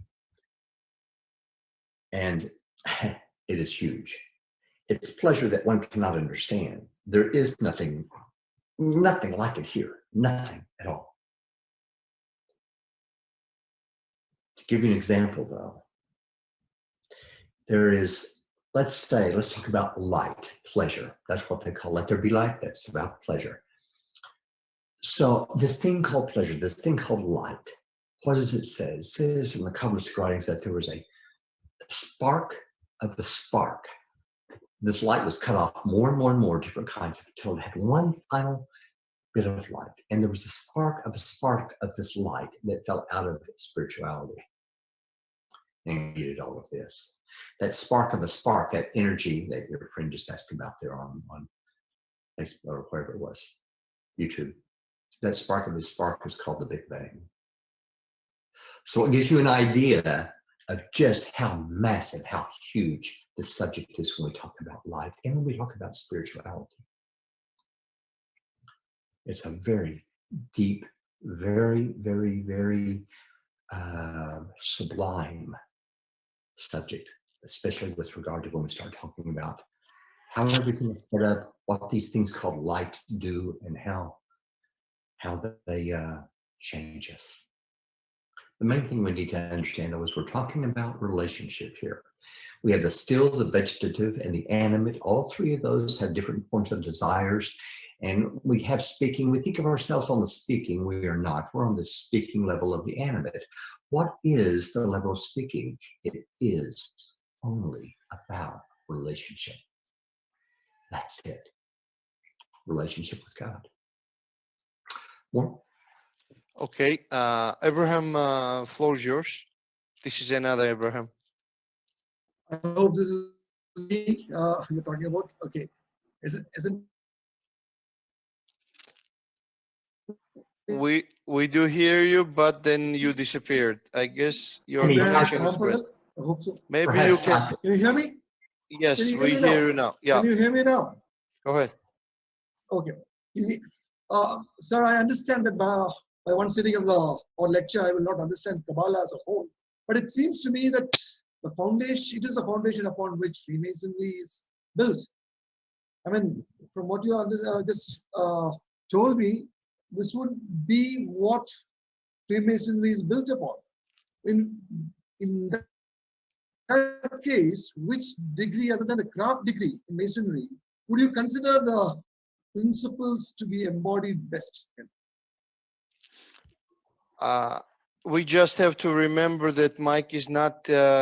He has been just initiated in Entered Apprentice only. Oh, I'm so sorry. I'm so sorry. So he might not be able. Then I take back the question. I Yeah, I can tell you about Kabbalah, but I can't tell you about the Masonic Lodge to that sort of detail or anything else. So I'll let you draw that conclusion with understanding what we are. There's experts here, and I'm sure you may be one, but there are experts here I know that could definitely answer that question a lot better than me after understanding a bit about what Kabbalah truly is. hope so. yeah. So thank you, Abraham. There is a question in the chat room.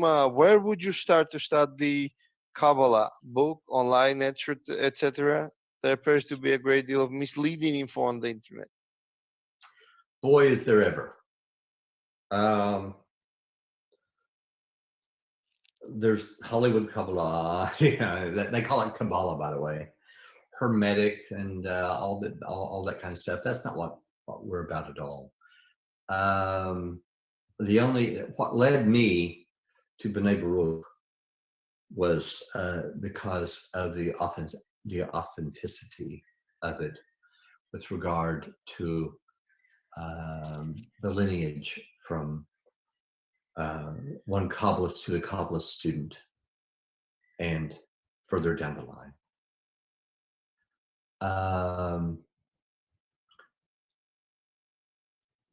There is most certainly, there are many books with regard to it. I would do my best to stay with those sources that are considered very authentic. We also have online schools that most certainly you can participate in. They have very small fees to them that pay for the technology, and that's it. We're nonprofit. In fact, the teachers we all do it volunteer. None of us are paid anything. Can I suggest that later on you can share some recommended material and some links, and I'll share in our WhatsApp group, so anyone who wants to follow up, that could be an option for them, instead of now kind of elaborating on any particular book or web page. Yeah, you do want to be careful though, because there are people out there that are promising. Look, here's the main thing that I noticed. Anyone that starts promising you for a better corporeal life, they're after your money. That's the truth. Hey, this is going to make you more money. This is going to fix your marriage. This is going to fix your health. This is going to fix this, that, some other thing. That's not what we do.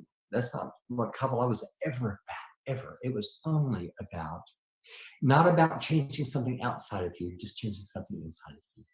It's only about the attainment of equivalence of form with the qualities of the Creator. That's it. Nothing else. So please, if you see that, that's an instant no. Don't do that. More? Okay, we got Eden from Liberia. Floor is yours, Eden. Thanks. I think it was a very inspiring and enlightening lecture. You talked about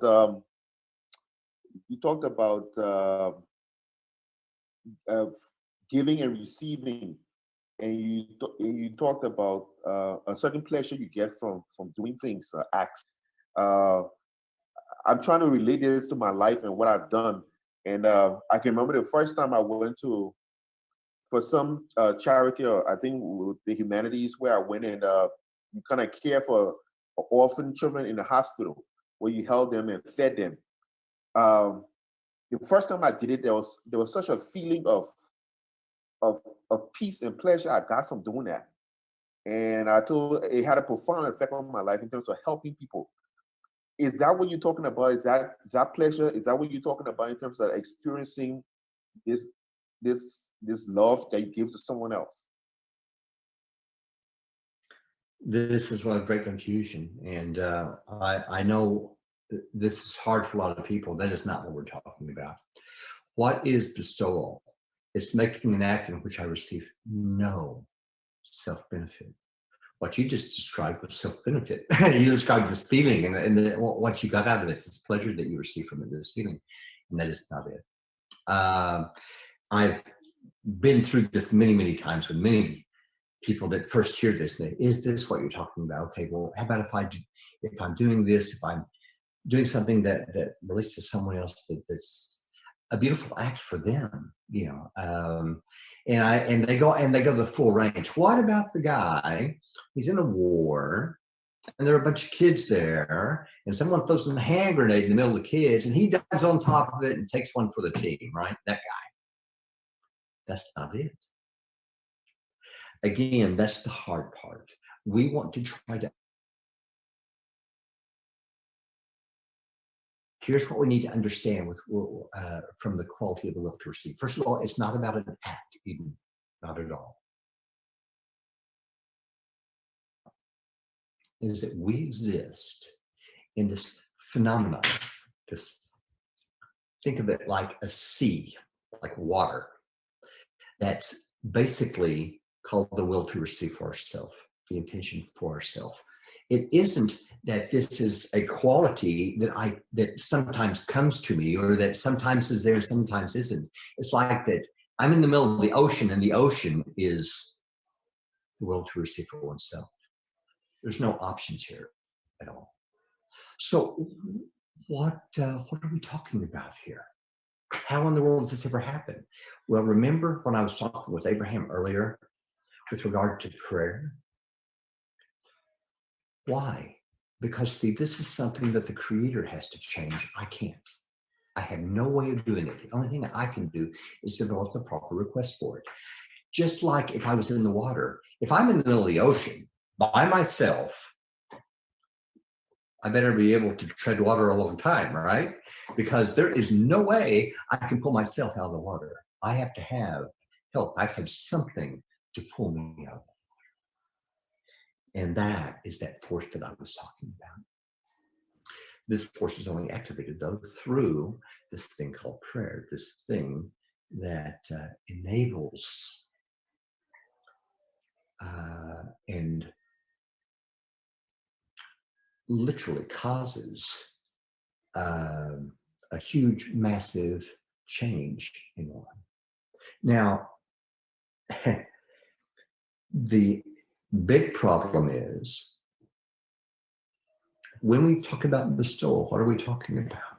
We're talking about that I would receive a state of existence to where reception in itself would not feel like anything. Okay. Okay. Let's do another couple pages. One. Okay. And then we're getting close. Okay, so we should have about 2 more readings left, this reading and the next one. And then we should be done with this. We'll finish this. And then tomorrow we'll start moving into Mormonism.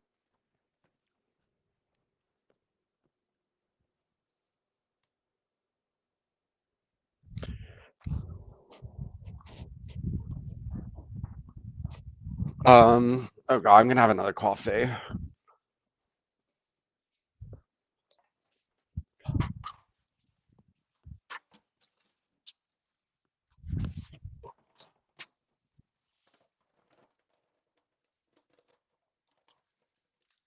Okay.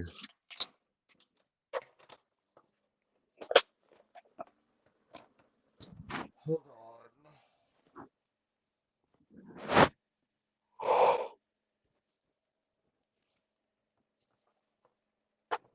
Just getting my coffee.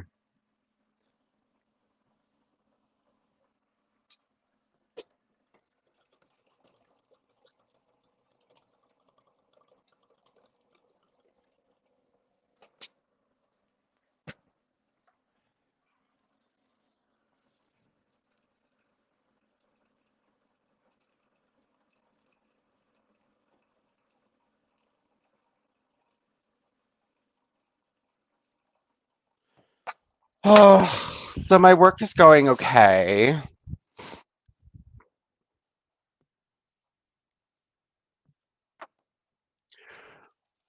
Okay, I can't believe we're almost done with this.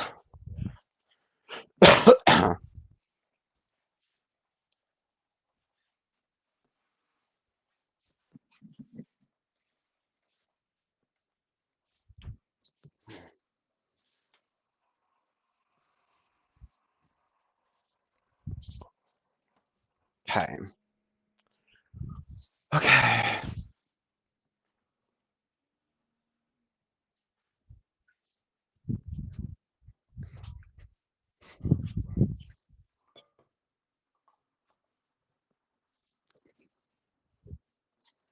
Okay. Back to the beginning, chapter 19. Dear brethren, I'd like to finish this book by reminding you of the beginning of our journey, when we first entered the lodge in the holy ritual of initiation.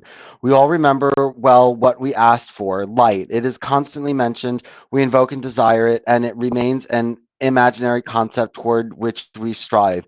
Do we really know what enlightenment means in practical terms? It is something achievable. Does it say that the end of the Masonic journey is to become a saint? Are we, as Freemasons, instructed to seek isolation and a monastery cell? Of course not. We need to stay in the world and improve others by improving ourselves. But is the goal of holiness unattainable for us? Again, of course, it is not. The Masonic way is an individual quest. Everyone is treading the path which the soul leads to him. Everyone is treading the path which the soul leads him to take. More and more brethren in the first century want a true mystical explanation of enlightenment, and many of us are ready to move on with this thorny path of total denial and sacrifice. Kabbalah gives those answers in a simplified way. The Kabbalistic path the Kabbalist has taken for millennia will be presented, especially their ultimate goal and end of the road they hope to reach. Okay, so now we're on, the last enlightenment. So we're done with Kabbalah, we've finished Freemason, we've finished Kabbalah. Now we're in enlightenment. So if you give me a second.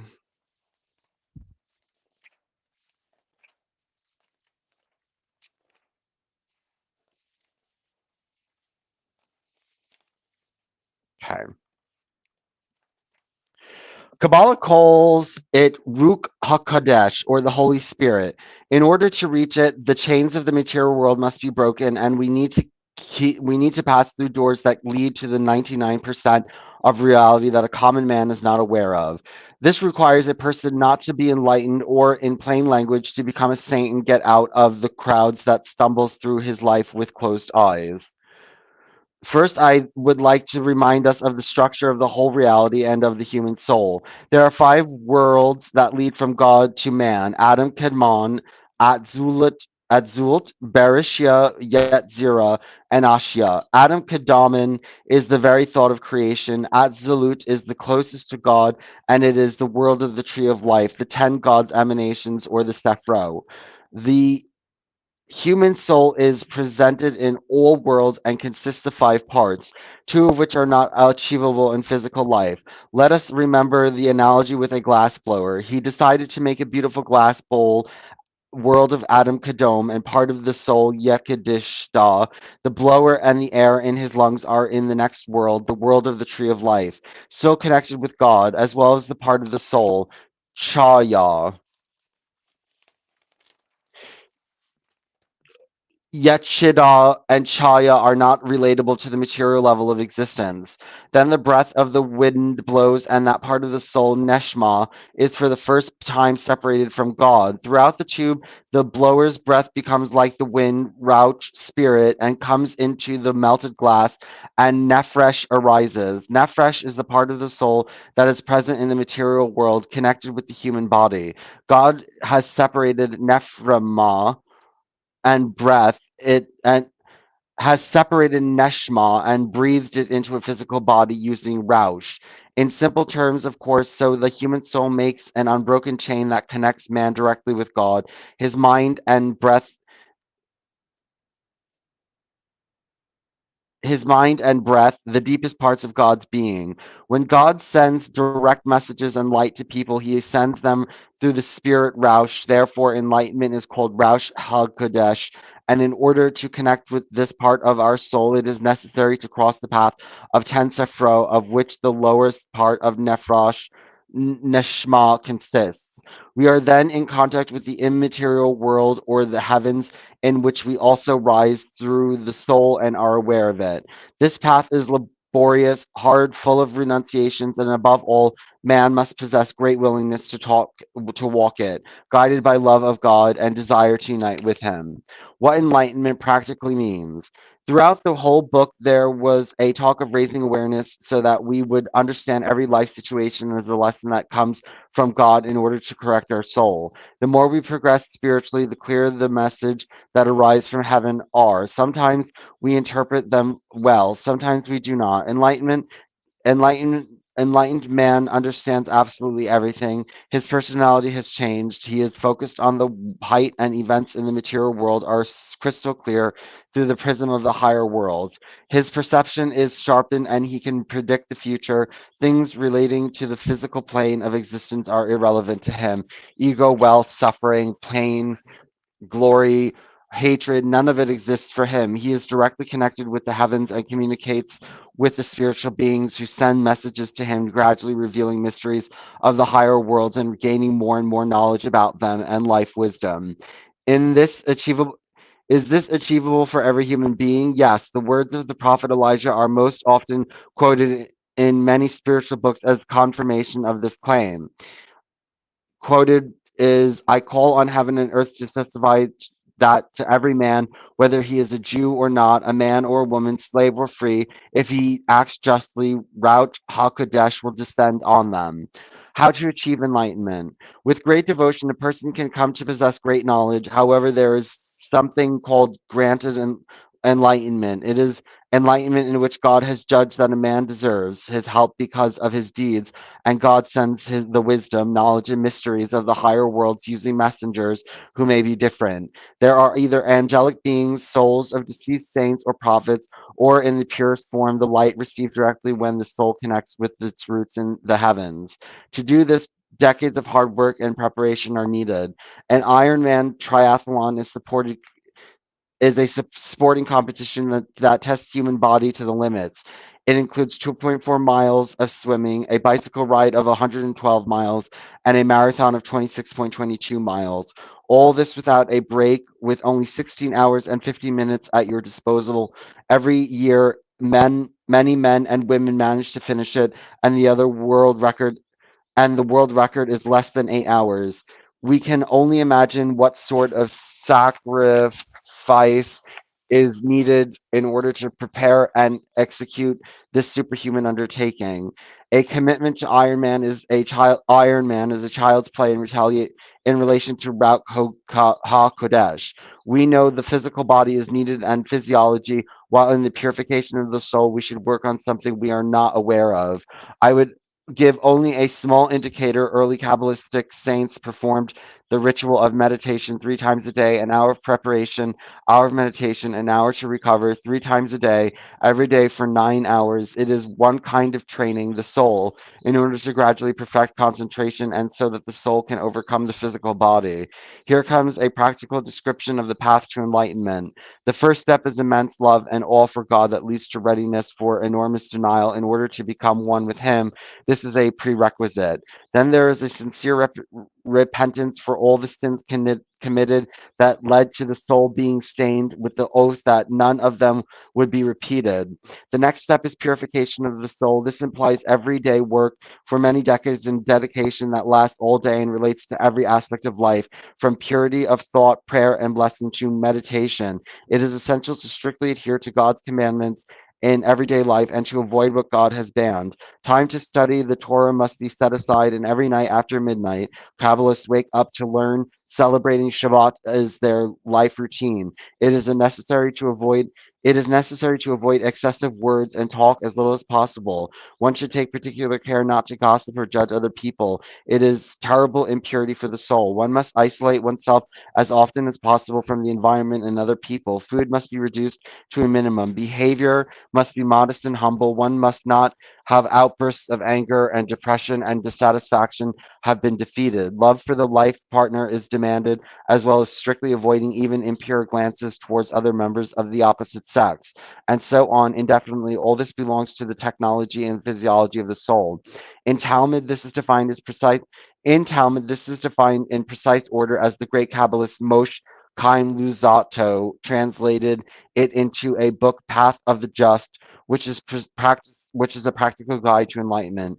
These steps are as follows: learning, attentiveness, diligence, purity, restraint, purification, devotion, humility, fear of sin, enlightenment. Each detail is carefully explained, as well as pointed potential difficulties, but also the ways to overcome them. When a man behaves in this way for years, his personality completely changes. Material wealth does not interest him. His soul is pure and turned to the heaven and God. He is recommended for enlightenment. He's ready for enlightenment, the act of enlightenment.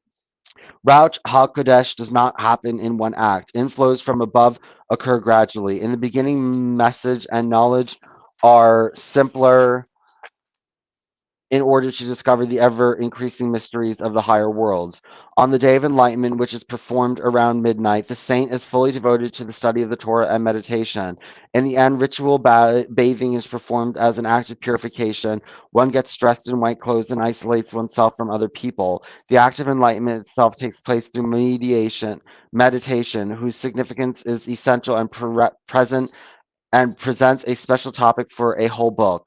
Different techniques have been used at different times, and the use of God's name in meditation is one of the basic and strongest ones. The saint gradually separates from all earthly and material and directs his consciousness to the higher worlds. Years of practice allow his soul to overcome the material world during meditation. The moment of enlightenment itself and the entry of the Holy Spirit are it said, clearly felt. The message and the information received are also crystal clear. There are several levels of this act. The strongest and purest is when the soul manages to rise through several worlds to its root.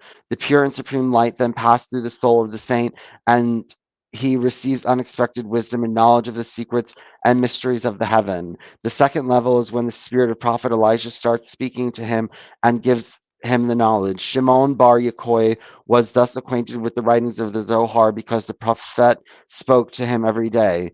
It is possible to establish contact with the soul of deceased saints who then serve as teachers. The lowest level of enlightenment is reached when only the ability to predict the future is obtained. At the end of this act, after termination of contact and interpretation of meditation, the received message remains permanently in the consciousness and mind. In these subsequent acts of enlightenment, knowledge becomes deeper. They say that Ari was in constant contact with the heavens. Okay, let's listen. The way it does now, it would be that the only thing I would want to do is to make an act if I did not receive any kind of benefit, anything, period. In fact, might be that I don't want to know I did it. Right now, the minute that if I knew that I did it, it instantly becomes reception. Instantly. I can't keep private until I learn that there's a totally different way to receive. In that form of reception, what's needed is something called a masach, a screen. Abraham certainly understands the representation there, and also you see it in Christianity. I don't know if you see it in Islam or not, but the cape that is worn, it is the representation of the masach, the screen. What is this thing for? Well, it acts, remember we talked about the eye and how the light actually bounces off of the retina and sends signals? In the same way, that masach or that screen on my will to receive bounces off, and a certain amount of signal is sent within that vessel, within the kli. In other words, I feel something. What do I feel? That's the pleasure. I feel the qualities of the Creator. Why? Because of this intention, this masach, the screen that I have, has the same quality of bestowal. What's that quality? Do you want? No. How about no? Will you take? No. Now, what it would be, that would be something called bestowal in order to bestow.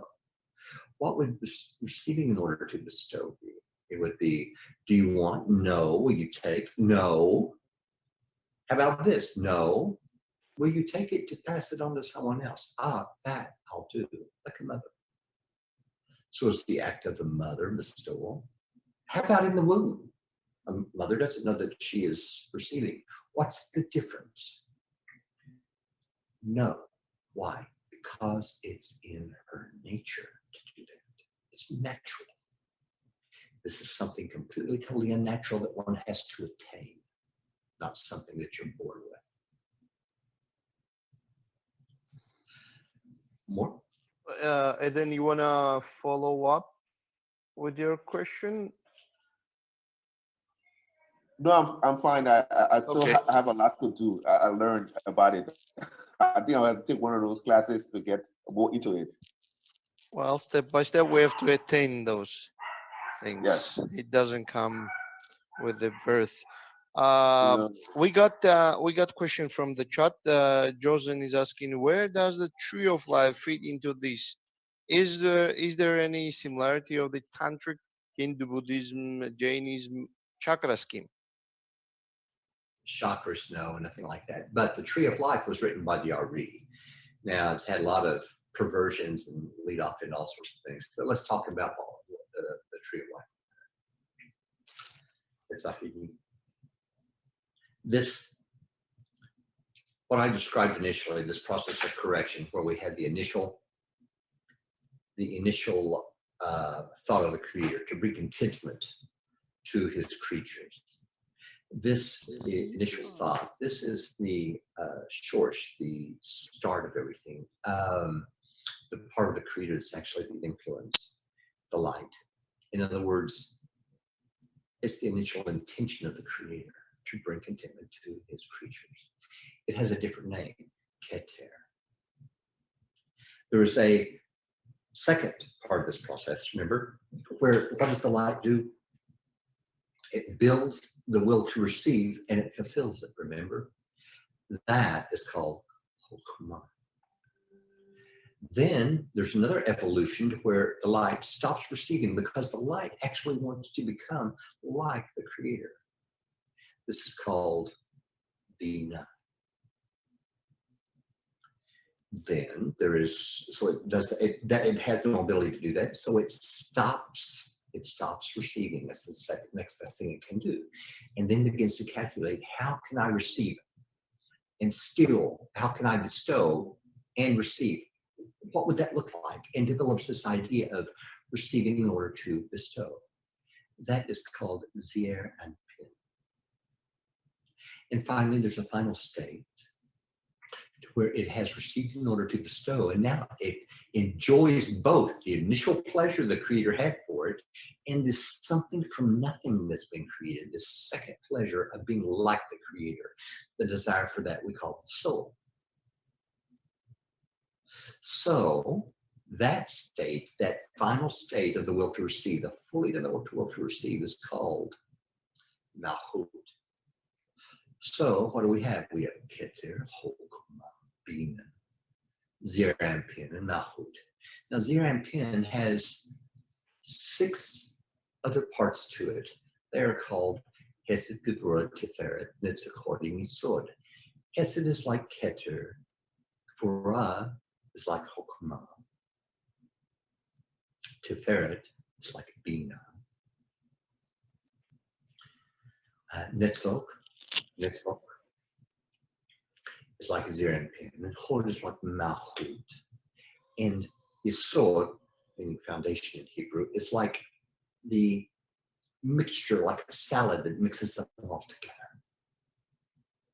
So what we have is, we end up with 10 actual qualities here. Keter, Hokmah, Bina, Hesed, Gevurah, Tiferet, Netzach, Yisod, and Malchut. So these things here are called the tree of life. It's a system. And the system has connections between all of these different qualities.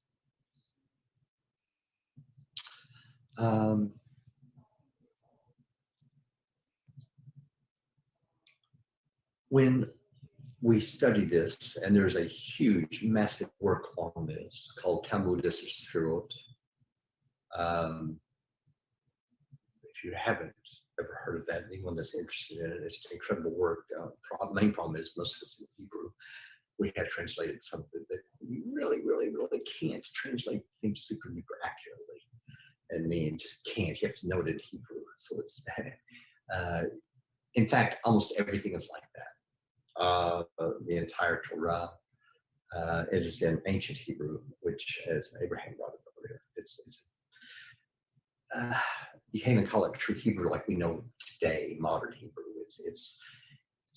It has different meanings, different sounds. A lot of the words are not the same. I studied it for quite a few years, and it's certainly quite different. And I will tell you, conversational Hebrew, when I began to learn that, it was totally different. So it was near the same thing. And I thought it would be easy.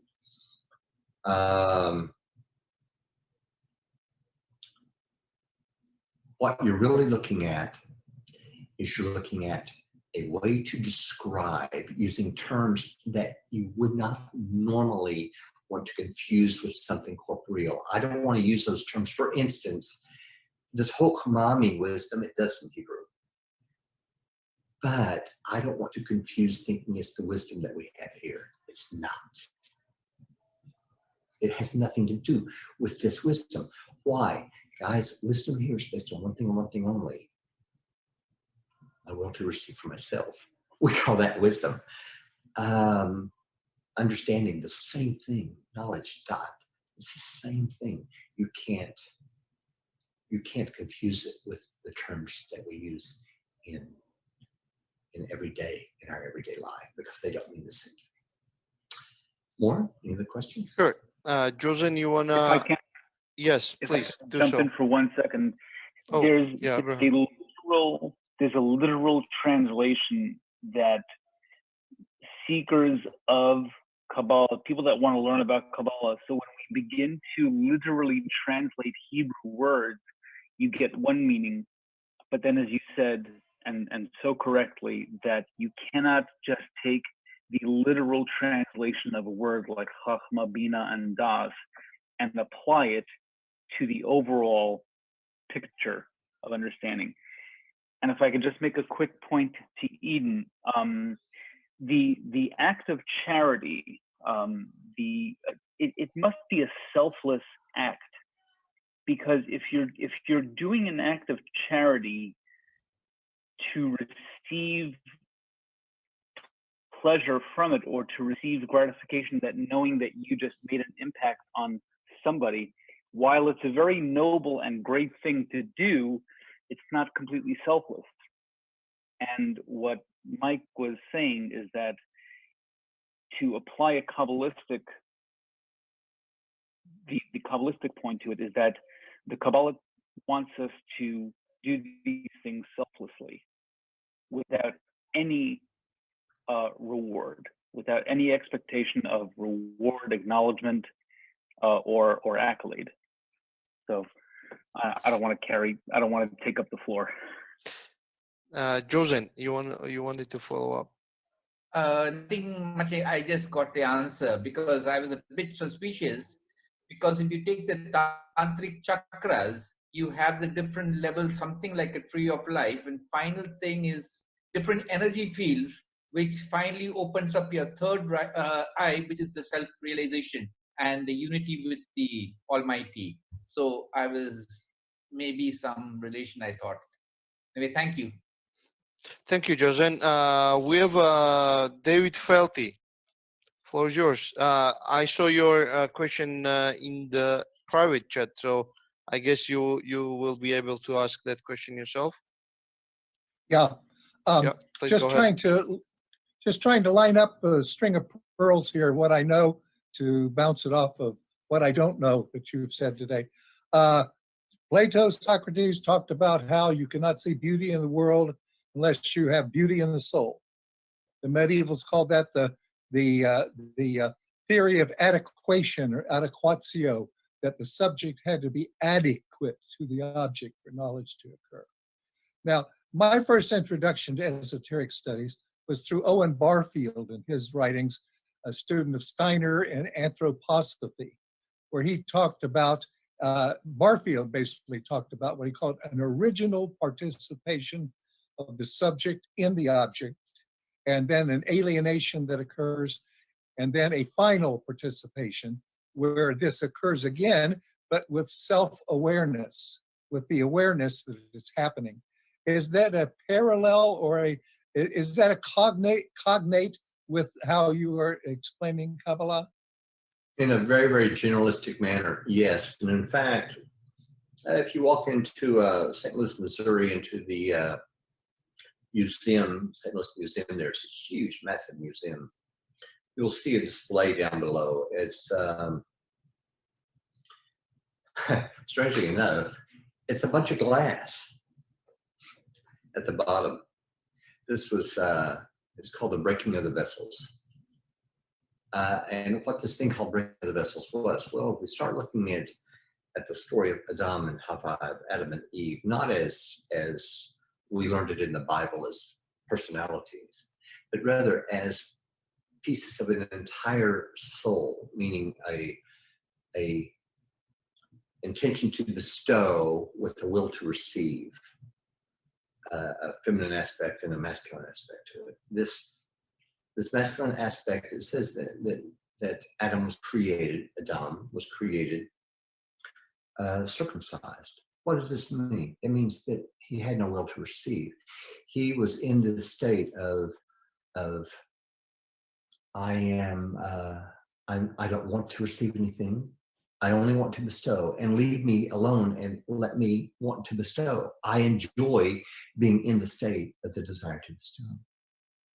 And then we have this new part that awakens called Hava or Eve. In other words, there is no way that Adam in his original existence can bestow to God. Why? He has no will to receive, active will to receive, that is, to bestow. So what's required? A will to receive, so he can receive in order to bestow. Well, that's exactly for the reason of the creation or the awakening of Eve, Hava. And what's going to happen here? Well, let's give some numbers to the deal. Let's say that I want to bestow, say, 20 pounds. But if I want to receive in 30 pounds, if my will to receive is stronger than my will to bestow, there's a problem here. Now, that isn't what originally happened. What happened? Remember, Eve received twice. The first thing she does is she takes a bite of the apple, right, of the fruit. And what's going to happen here is that she's going to say, whoa, that was good, and takes a second bite. Remember, the first bite was okay. That was receiving because she is a desire to bring contentment to God. So that's not the problem. The problem is the second bite. Because the second bite wasn't to bring contentment to God. The second bite is because she enjoyed the first one. So what did that cause within this part Suf called Adam HaRishon, that contains two parts, Adam and Eve? What it causes is it causes something called a breaking, shvira in Hebrew. They call it the breaking of the vessels.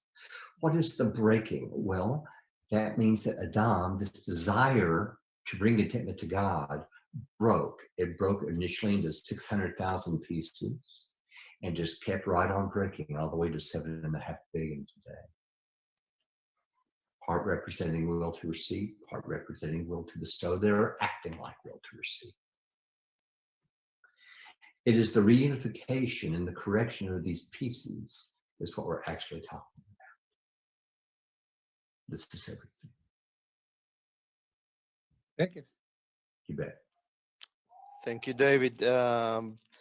Before I give floor to Abraham, I'll read the question from Sister from Turkey. Thank you very much for a very interesting lecture. I might have missed the part about the scientific process because of my interconnection. Do you also think that individual experiences and universal and falsifiable experiments are different things, later being a part of the scientific process, whereas the former is not always? I think that there is a difference between experimenting on yourself, personal progress, and experimenting on the nature, science. It seems Okay. Kabbalah is personal journey, whereas science is the collective one. What do you think? To the contrary, there's no such thing as personal, individual attainment. Why? I got to have David here. Why? I have to have someone against me that I'm changing my attitude toward. If I don't, there's I'm lying to myself, faking it. It always, Kabbalah was never studied alone, by the way, and the experiment always involved others, period, every single time. There was no other option. How else am I going to do it?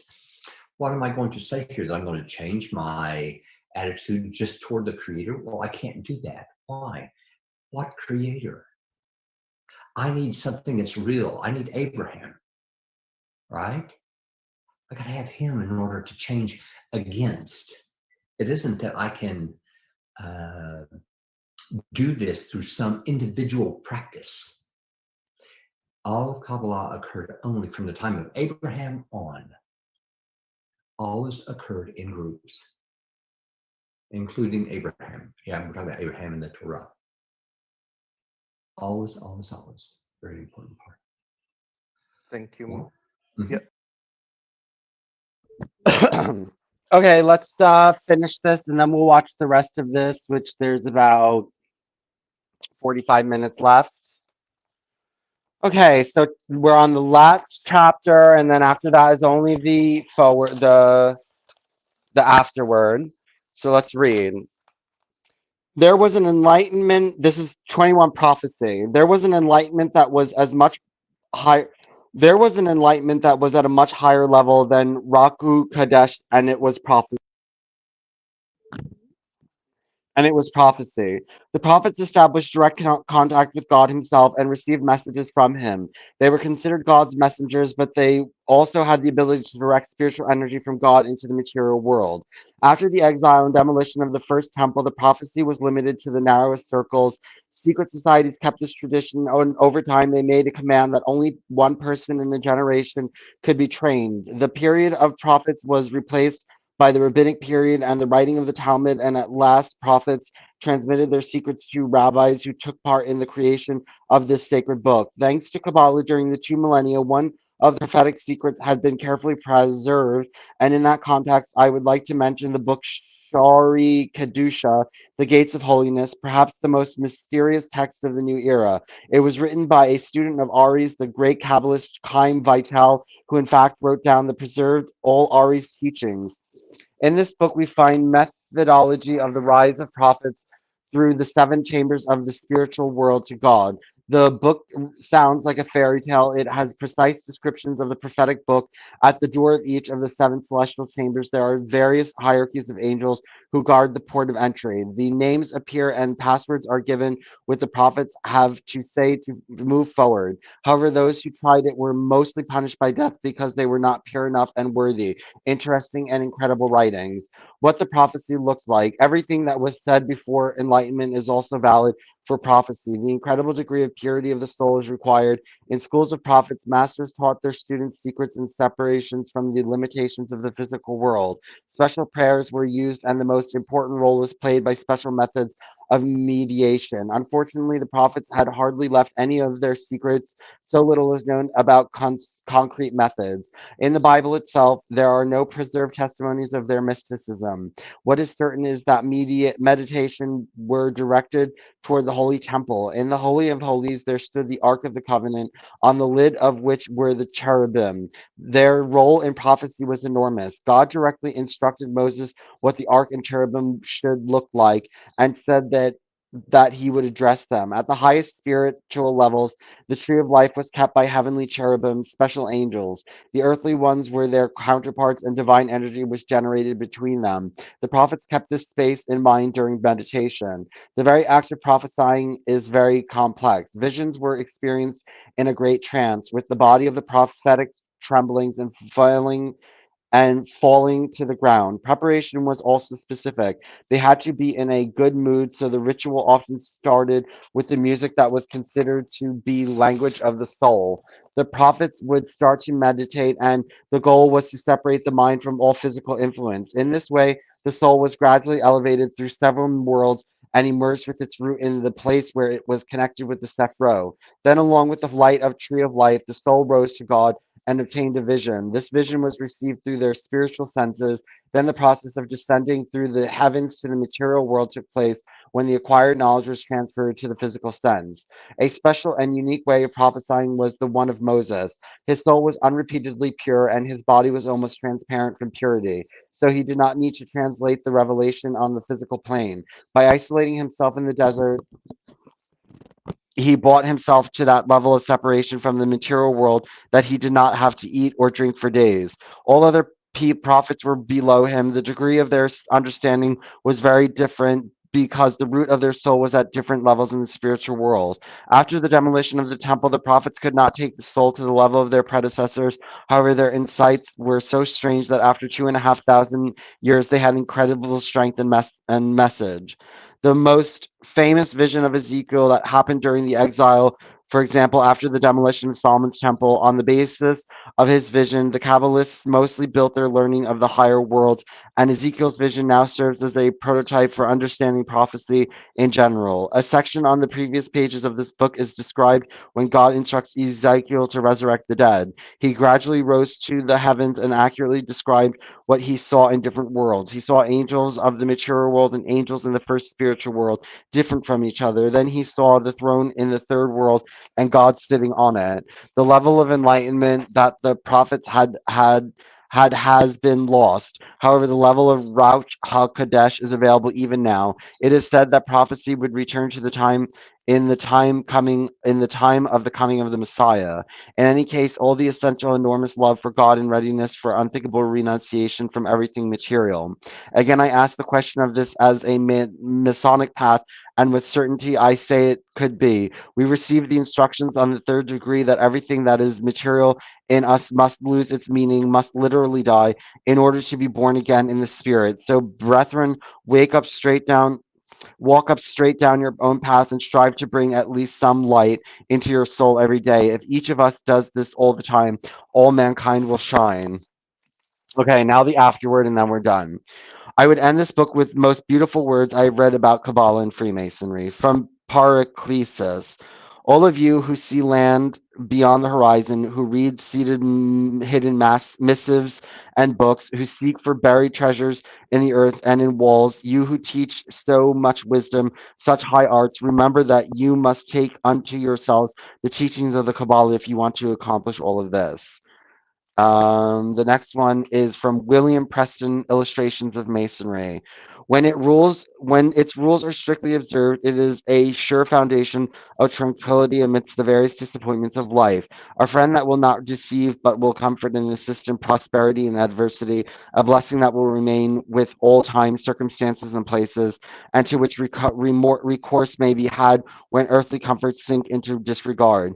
Masonry gives real and intrinsic excellency to man and renders him fit for the duties of society. It strengthens the mind against the storms of life, paves the way of peace, and promotes domestic happiness. It melitoriates the temper and improves the understanding. It is company and fortitude and gives vivacity and variety and energy to social conversation. In youth, it governs the passions and employs usefully our most attractive faculties. And in age when sickness, imbecility, and disease have benumbered the corporal frame and rendered the union of soul and body almost intolerable, it yields a fund of comfort and satisfaction. Done. Okay, let's finish the rest of this video, and then we're finally done with our study in Kabbalah and Freemasonry. Thank you, Mike. We got Abraham again. Please, Abraham, floor is yours. Hello. After David announced the topic for today, I tried to read up a bit upon Kabbalah. And I got interested. I would like to learn a bit more about Kabbalah. So I ordered as you said, there are a whole lot of things which are nonsensical and maybe not right for me to read. I ordered a book called Kabbalah and Freemasonry Becoming One with God by one Nikolic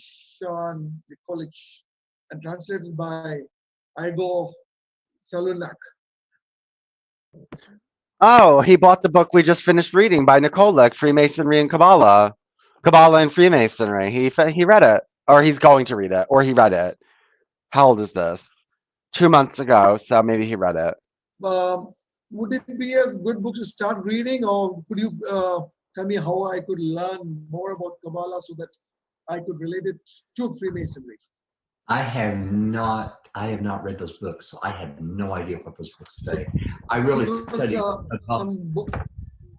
I study books of Baal HaSalam, of his teacher Rabash, and of his teacher Michael Lightman, of his student Michael Lightman. So Baal HaSalam. Those names to David. Yeah, so that he can put it in I'll be happy to. I'll be happy to provide those. Baal HaSalam and his student Rabash and his student. And by the way, first, Baal HaSalam really laid out the spiritual aspect of everything. Rabash talks only about how this works, only through love of others, through the attainment of this brand-spanking equality within us, called love of others, and what that really means, as opposed to what we imagine it means from our will to receive when we exist as we do now. What change needs to occur, and that's what B'nai Baruch does. In fact, the word B'nai Baruch means sons of Baruch. It was Baruch Ashlag, Yehuda Ashlag's father, was the Rabash. So as you can imagine, that's the information that we study, because I don't want to study someone's interpretation. I want to study it from direct sources. Yeah. Yep. Thank you. And as soon as Mike will pass me any list of references, I'll be glad to put it as. Yeah, and thank you for that, Mike. And I'll Abraham put it right away in the WhatsApp group that we have, so you'll have plenty of kind of references to read and explore more about the Kabbalah and all that you like. We actually have so much information. We have a computer library, an online library that's about the same size as University of Texas's online library. It's massive, huge. It's one of the largest in the world. Thousands, literally thousands of lessons. I have over 2,000 lessons posted there. Rob has maybe, my teacher, he has probably 10, 12,000 lessons there. There are many, many. Books, you can literally download all the information. If you want to purchase the book, you certainly can by any of those. This is one of my favorites. It's called Shemati. Shemati in Hebrew, it means I heard. This was written by Rabash. And just to give you an idea, just one quick paragraph. It is written, there is none else besides him. None else besides him. This means that there is no other force in the world that has the ability to do anything against him. And what man sees, that there are things in the world that deny that deny the higher household. The reason is that's God's will. You see, we're allowed this view as if there are other forces in the world operating, in order to be able for us to be able to advance in a very special way. Here's where the term in Kabbalah comes in, of faith, emunah. Faith above reason. What is reason? Reason is what my eyes see. What is faith? Well, there's none else besides him. Well, I see a whole lot of other else besides him, right? I see all sorts of forces working everywhere. But yet, the first commandment says, thou shalt have no other gods before me, meaning there's none else besides him. He's the only one that acts, period. So how come I see all of this stuff? And what would it mean, again, if I found out different? What would it mean if I was able to reveal revelation of the godliness of the Creator? What does godliness mean? There's none else besides Him. There are no other forces acting except Him. This is Islam's very first premise, and it is incredible. It's very hard for one. It causes one to go, what? What I hear? Yeah, there's none else besides Him. What does that mean? And if so, what is operating me? Is something operating me? Think about it. Why do I do every single thing that I do? Do I scratch my nose because it itches, or do I scratch my nose because I want it to stop itching? So it's a real question, isn't it? What if there is something that's sending me or providing to me my desires? I'm a Manchurian candidate. I am literally at the behest of whatever provides me my desires, because what are my thoughts? My thoughts are just the calculations on how to make my desires, how to satisfy those. A thought is an upshot of desire. So that said, how in the world, if something is actually operating me and causing my thoughts to occur by operating me through desire, how do I become independent of that? What would that require? That would require that my will to receive, that I stop utilizing it. Now, we call this will to receive for myself something very special. It comes right out of the Torah. What? Pharaoh.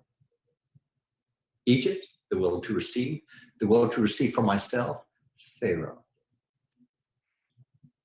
And this process is described within the story of the Exodus from Mitzrayim, from Egypt, of coming out, and all the details are there, crossing the Red Sea, in other words, crossing into spirituality, meaning attainment of this thing called the desire to attain the qualities of the Creator. And remember what I said about how what we're really, really talking about here is the attainment of a different attitude, and that we call that attitude love. Well, when does that happen? How does that happen? The shadow of it we do in this world, okay? But the real thing, it doesn't happen like that. Why? I have to cross that, and then what is the next step? Well, I come to a different state, a state to where actual at this point is where the corrections begin. What are we talking about? Think about this mountain. We've all heard of Mount Sinai, haven't we? Where the 10 Commandments were given, right? Mount Sinai. Actually, the word is Sinai. It means mountain of hatred. So what has to happen here? 613 corrections. They're called mitzvot. What is the mitzvah? Well, there's a corporeal understanding. There's also a spiritual understanding. A spiritual understanding of a mitzvah is when an individual, when they actually correct this part, one part of it. And this part is called hatred. It's on the next level. It's on this level of speaking, not on the level of animate, not on the level of even speaking of animate. It's on the level of speaking, a different reality.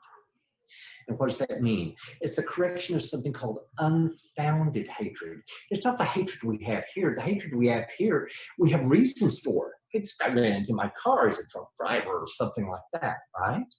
No. This is the unfounded hatred. Well, I don't feel that. Right. I have to reach that point of where that's actually revealed. What's that unfounded hatred? What am I revealing? My true nature that has to be corrected. That's the process of Kabbalah.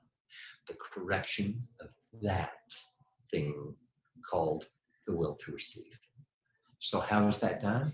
By placing upon it an anti-egoistic massage, by placing upon it a screen, this thing, a different attitude, in other words. What is this attitude? This attitude is, I'm no longer concerned about what I can receive from Abraham. I'm worried about what Abraham can receive from me. Only, period. I'm not even in the picture. There isn't, I want to please Abraham. There's only Abraham's desires, and that's it. That's all that matters. That's selfless. There's no, I want Abraham's desires fulfilled. No, what can we say about the Creator? What's the one thing we can say about him? The quality that we know for sure. There is no I we have here. There's no sensation of I'm doing this or I'm doing that. There's just the others. It's as if I exist only in the thoughts, desires, and aspirations of the others. That. Thank you, Mike. You bet. Yes, Richard, I guess you can ask your question. I won't be reading from the public chat. The floor is yours. Please go ahead. Good day, Mike. How are you? A pleasure listening to your discussion on Kabbalah. It was very interesting. I wanted to ask you what your interpretation of the hidden Sephirot was all about, Dot.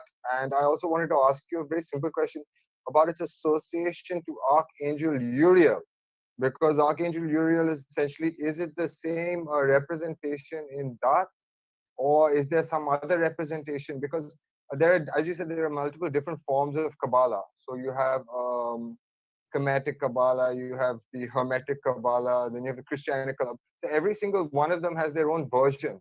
But in your form, is there actually, in Dot, what does Dot mean to you essentially, and how does it interpret?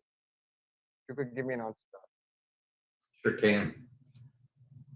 Real simple. Request, prayer.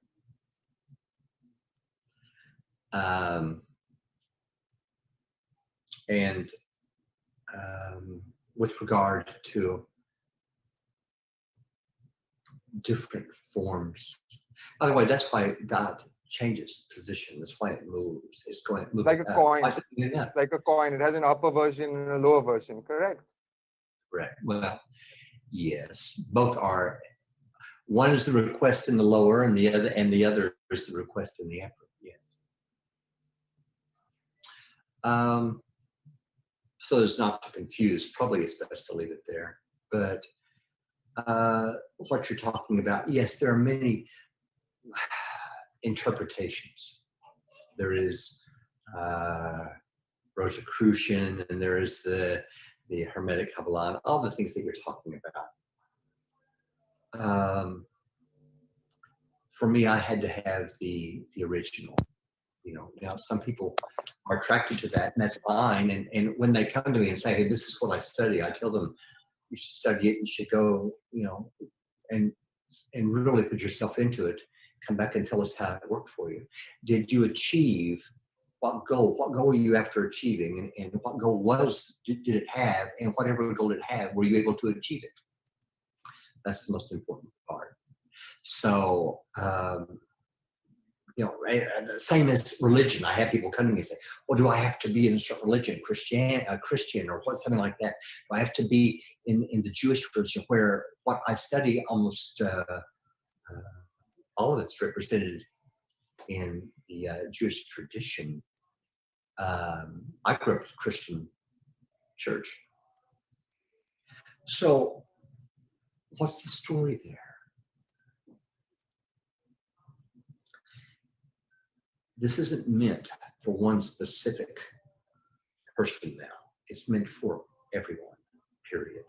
This is meant, you need to look at all of humanity as a whole, not as an individual. And this is what Baal Salam wrote about. Now is the time when it is open to literally everyone, not just one singular group. And there was a group that originally studied it. It was a group of people that followed Abraham. And through that tradition, they had kept it alive, and even to the point when Kabbalah became concealed, it had representations in something called a religion called Judaism. Now, I will tell someone that wants to know what to do about this. Okay, do I need to become Jewish? I will tell them, stay in your own religions, stay where you belong, stay in your cultures, your own cultures. You need to, stay there. You won't be comfortable in someone else's culture. You will not. In fact, it will detract you to such an amount, none of it will make sense to you anymore.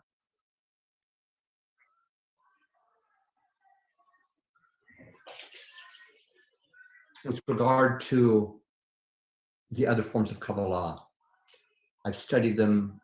Like I said, what I prefer is the actual original that's handed down from Kabbalist to Kabbalist student, and then Kabbalist to Kabbalist. They become the Kabbalists and stem on down, and for that lineage to be there.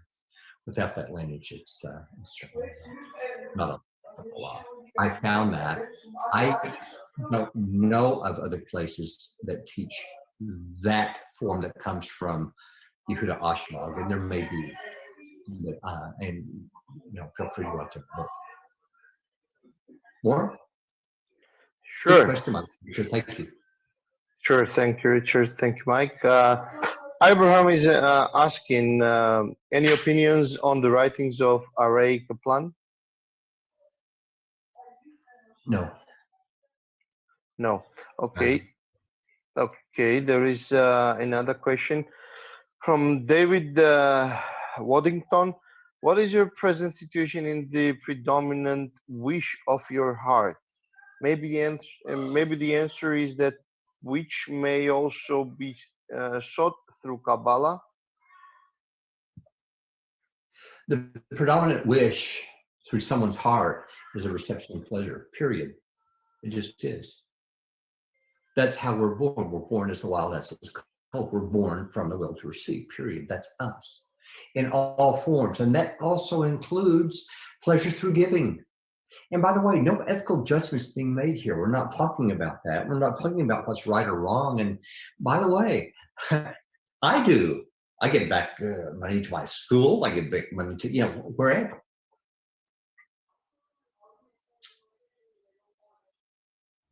But it is in addition. Everything that we learn is an addition to our life. It isn't that I'm giving something up, but I have to realize what we're really talking about is where everything in the world, I'm constantly wanting something to change outside of me all the time. Want this to change, that to change, whatever. This only has to do with the change that occurs inside of me. And I have to have someone else involved because it has to be, the change has to be real. And the only way it's real is if it's actually towards someone. This is everything.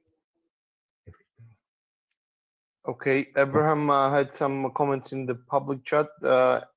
Abraham, go ahead. If it's thanks, Mike. If it's possible, can you give your thoughts on free will, on Bechira? Oh, yeah, Harut. Freedom of will. Again, now,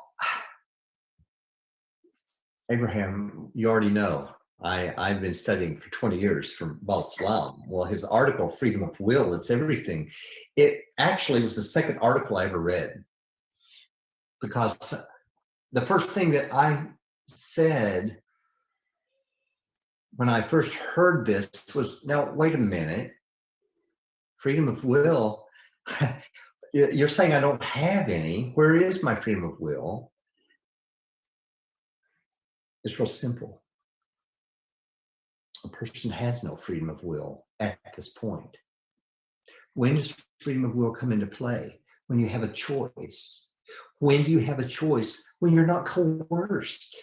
This is why the concealment of God is so important. The concealment of God, the concealment of attaining his qualities, that's necessity. Why? God's not going to make that for you. You are coerced in every other way. Like I said, all the corporate food, sleep, sex, family, money, all of those, you're coerced. Why? You have desires for them. That's coercion. And I always try to give an example. Someone says, well, I'm not coerced in everything. For instance, I'm not coerced with the idea of going to the bathroom. Get real base. And I'll tell them, try not to and see what happens. See if you really have freedom of will, right? But I don't want to be around when that happens, okay?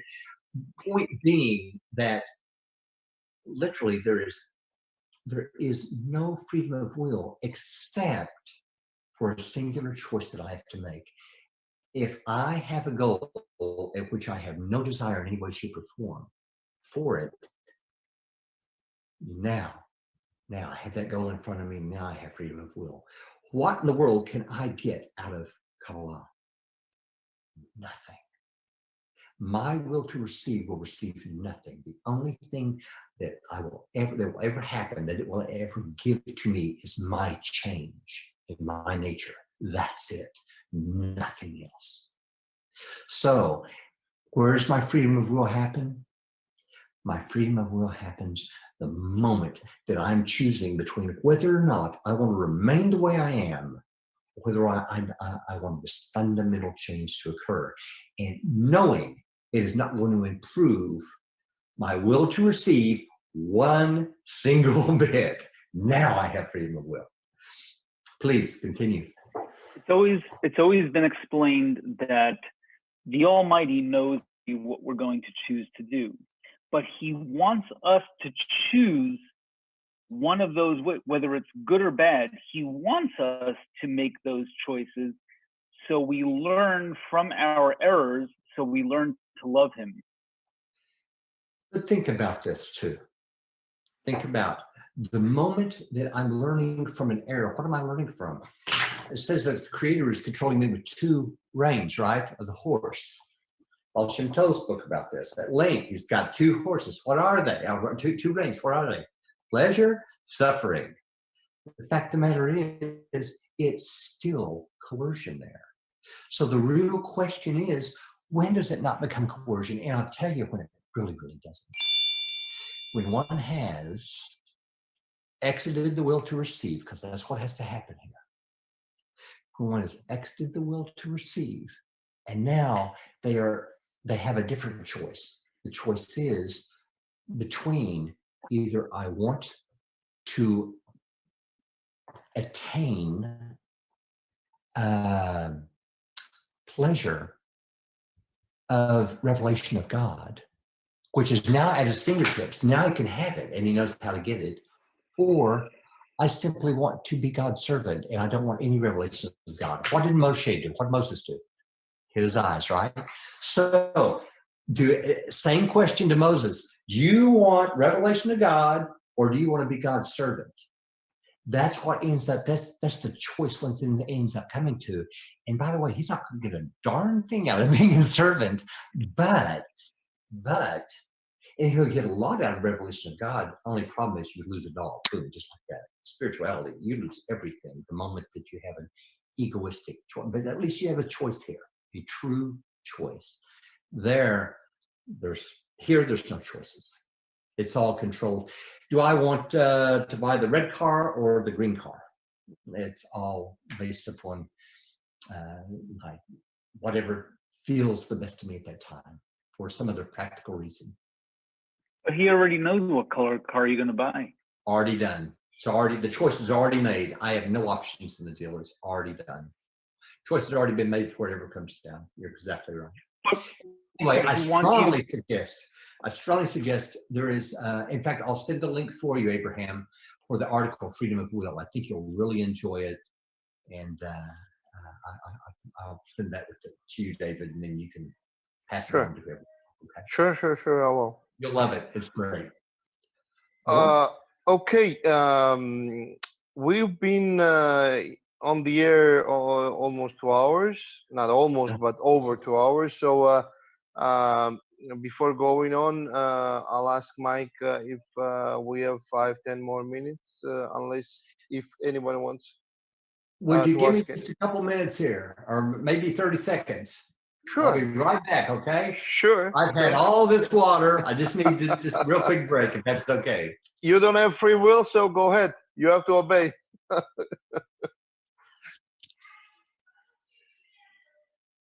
All right. While we are waiting for Mike to return, I will just ask if we need to continue on with the lecture. If anyone wants to make any comment or ask the question. Otherwise, we could, as soon as he returns, we could wrap up the meeting.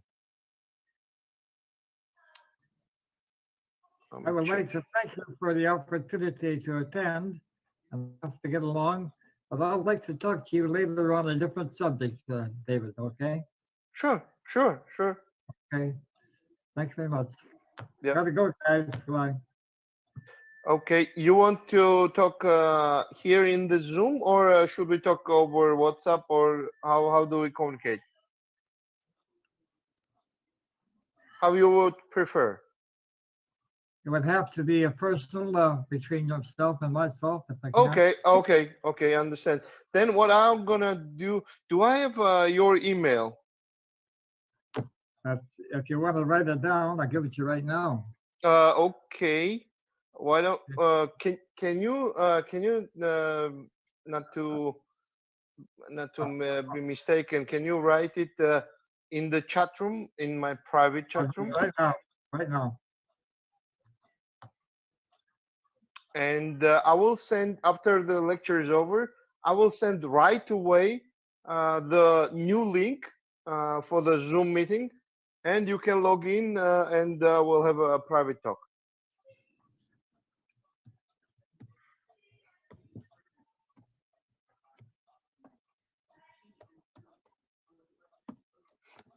I'll put my email as well. Maybe you want to send a test email or something. Okay.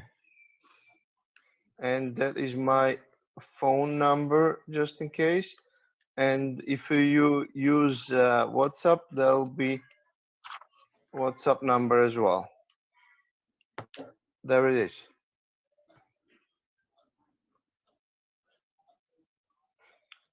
It's very easy. It stands David Chichinadze, DC. Okay, we have Mike back, and okay, I got your email. And as soon as we are done with the lecture, I will check your email. I will be sending you a new link for the Zoom. Okay. Thank you, David. It's about a letter you sent to our grandma in Manitoba.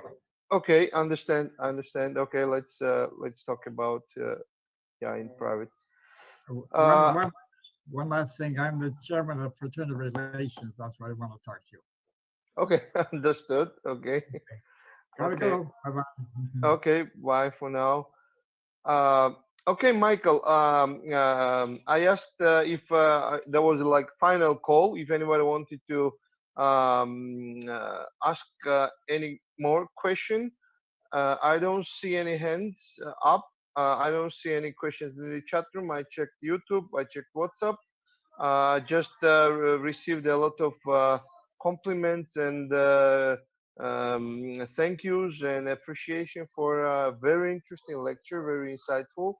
And one of the participants said that very well spoken, and I could sense his inner self delivering the concepts and ideas. You can tell him that. That was from Brother Hasu, and definitely thank you for this very insightful lecture. As there are no more, there is no more, yeah, no more question. Then, as we always do, can I give floor, Mike, to you? Maybe if you want to do some references to your book, to your website, to anything. I mean, any final remarks?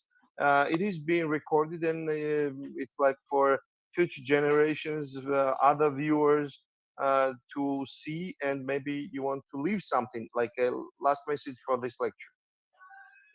I will tell you, there's only one way you got here, And that's because of a desire, right? And so anyway you look at it, the Creator brought us all together. Thank God. That said,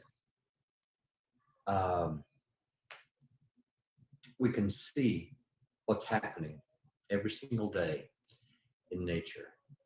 Nature has a self-correcting system. And it, by the way, Teva, the word nature, is the same in Gematria, numerical value as God. We need to understand that everything operates to move us toward this new fundamental manner in which to exist, that is called that love thy friend as thyself. We really have no option in this, and we will continue. It will continue to move us toward that, as everything else is that way already. We don't see it that way because of our own nature. We see it through our corporeal and very, very egoistic eyes. Past that, though, what we can tell from that is what needs to change isn't everything outside of us, it's us. In order to do that, that is what will enable us to end up with a creation here to where it's much different than the one that we see here. Again, in the Bible, it's called heaven. That's what we're really after. If any of you have any kind of questions, you can always send through David. I'll be happy to provide my email address to him. You can email me, whatever I can do in order to answer other questions. If you'd like to learn more or learn specifics, you could have our school also, David. I would be more than happy to come back and do something else on some specific topics. I heard freedom of will. I heard all sorts of things, and we can always come back and do stuff on that. We give many classes on that through the years. So, if there's anything else, then our website is Kabbalah.info. I can write it in your text here real quick. Sure. I will include that in the description of this video, which will be posted on YouTube. Right, and all of our books are there, and there, my gosh, we have probably 100 books there on this incredible process. So, thank you so much for allowing me to be with you today. I enjoyed every single second of it, and I look forward someday to getting back together with you. Thank you so much, Mike, for your time, for your very insightful, informational, and Okay, that's the end of it. And so I'm really, really excited because while we were listening to that, I was preparing for our next lesson. Finally, we're done with Kabbalah and Freemasonry. So now we're moving on to Mormonism, Judeo-Freemasonry and Mormonism. Now, warning, I might be spending a lot of time on this. I really want to delve into Mormonism.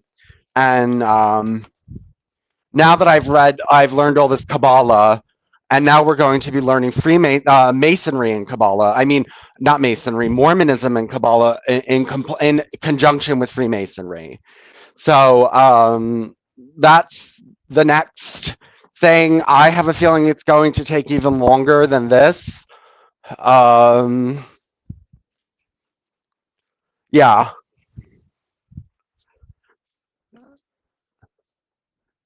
That's my feeling. All right, guys. Well, it was good talking. Nice to know that we made it. We made it through Freemasonry. I think it was a little bit, probably it's more useful to me than I thought it was. It'll, okay, well, we'll see just how far or close the Jehovah's Witnesses, Christian Science, Mormons, and Seventh-day Adventists got to all this. So let's keep going, and I'll see you tomorrow for Mormonism and Freemasonry and Kabbalah. Bye.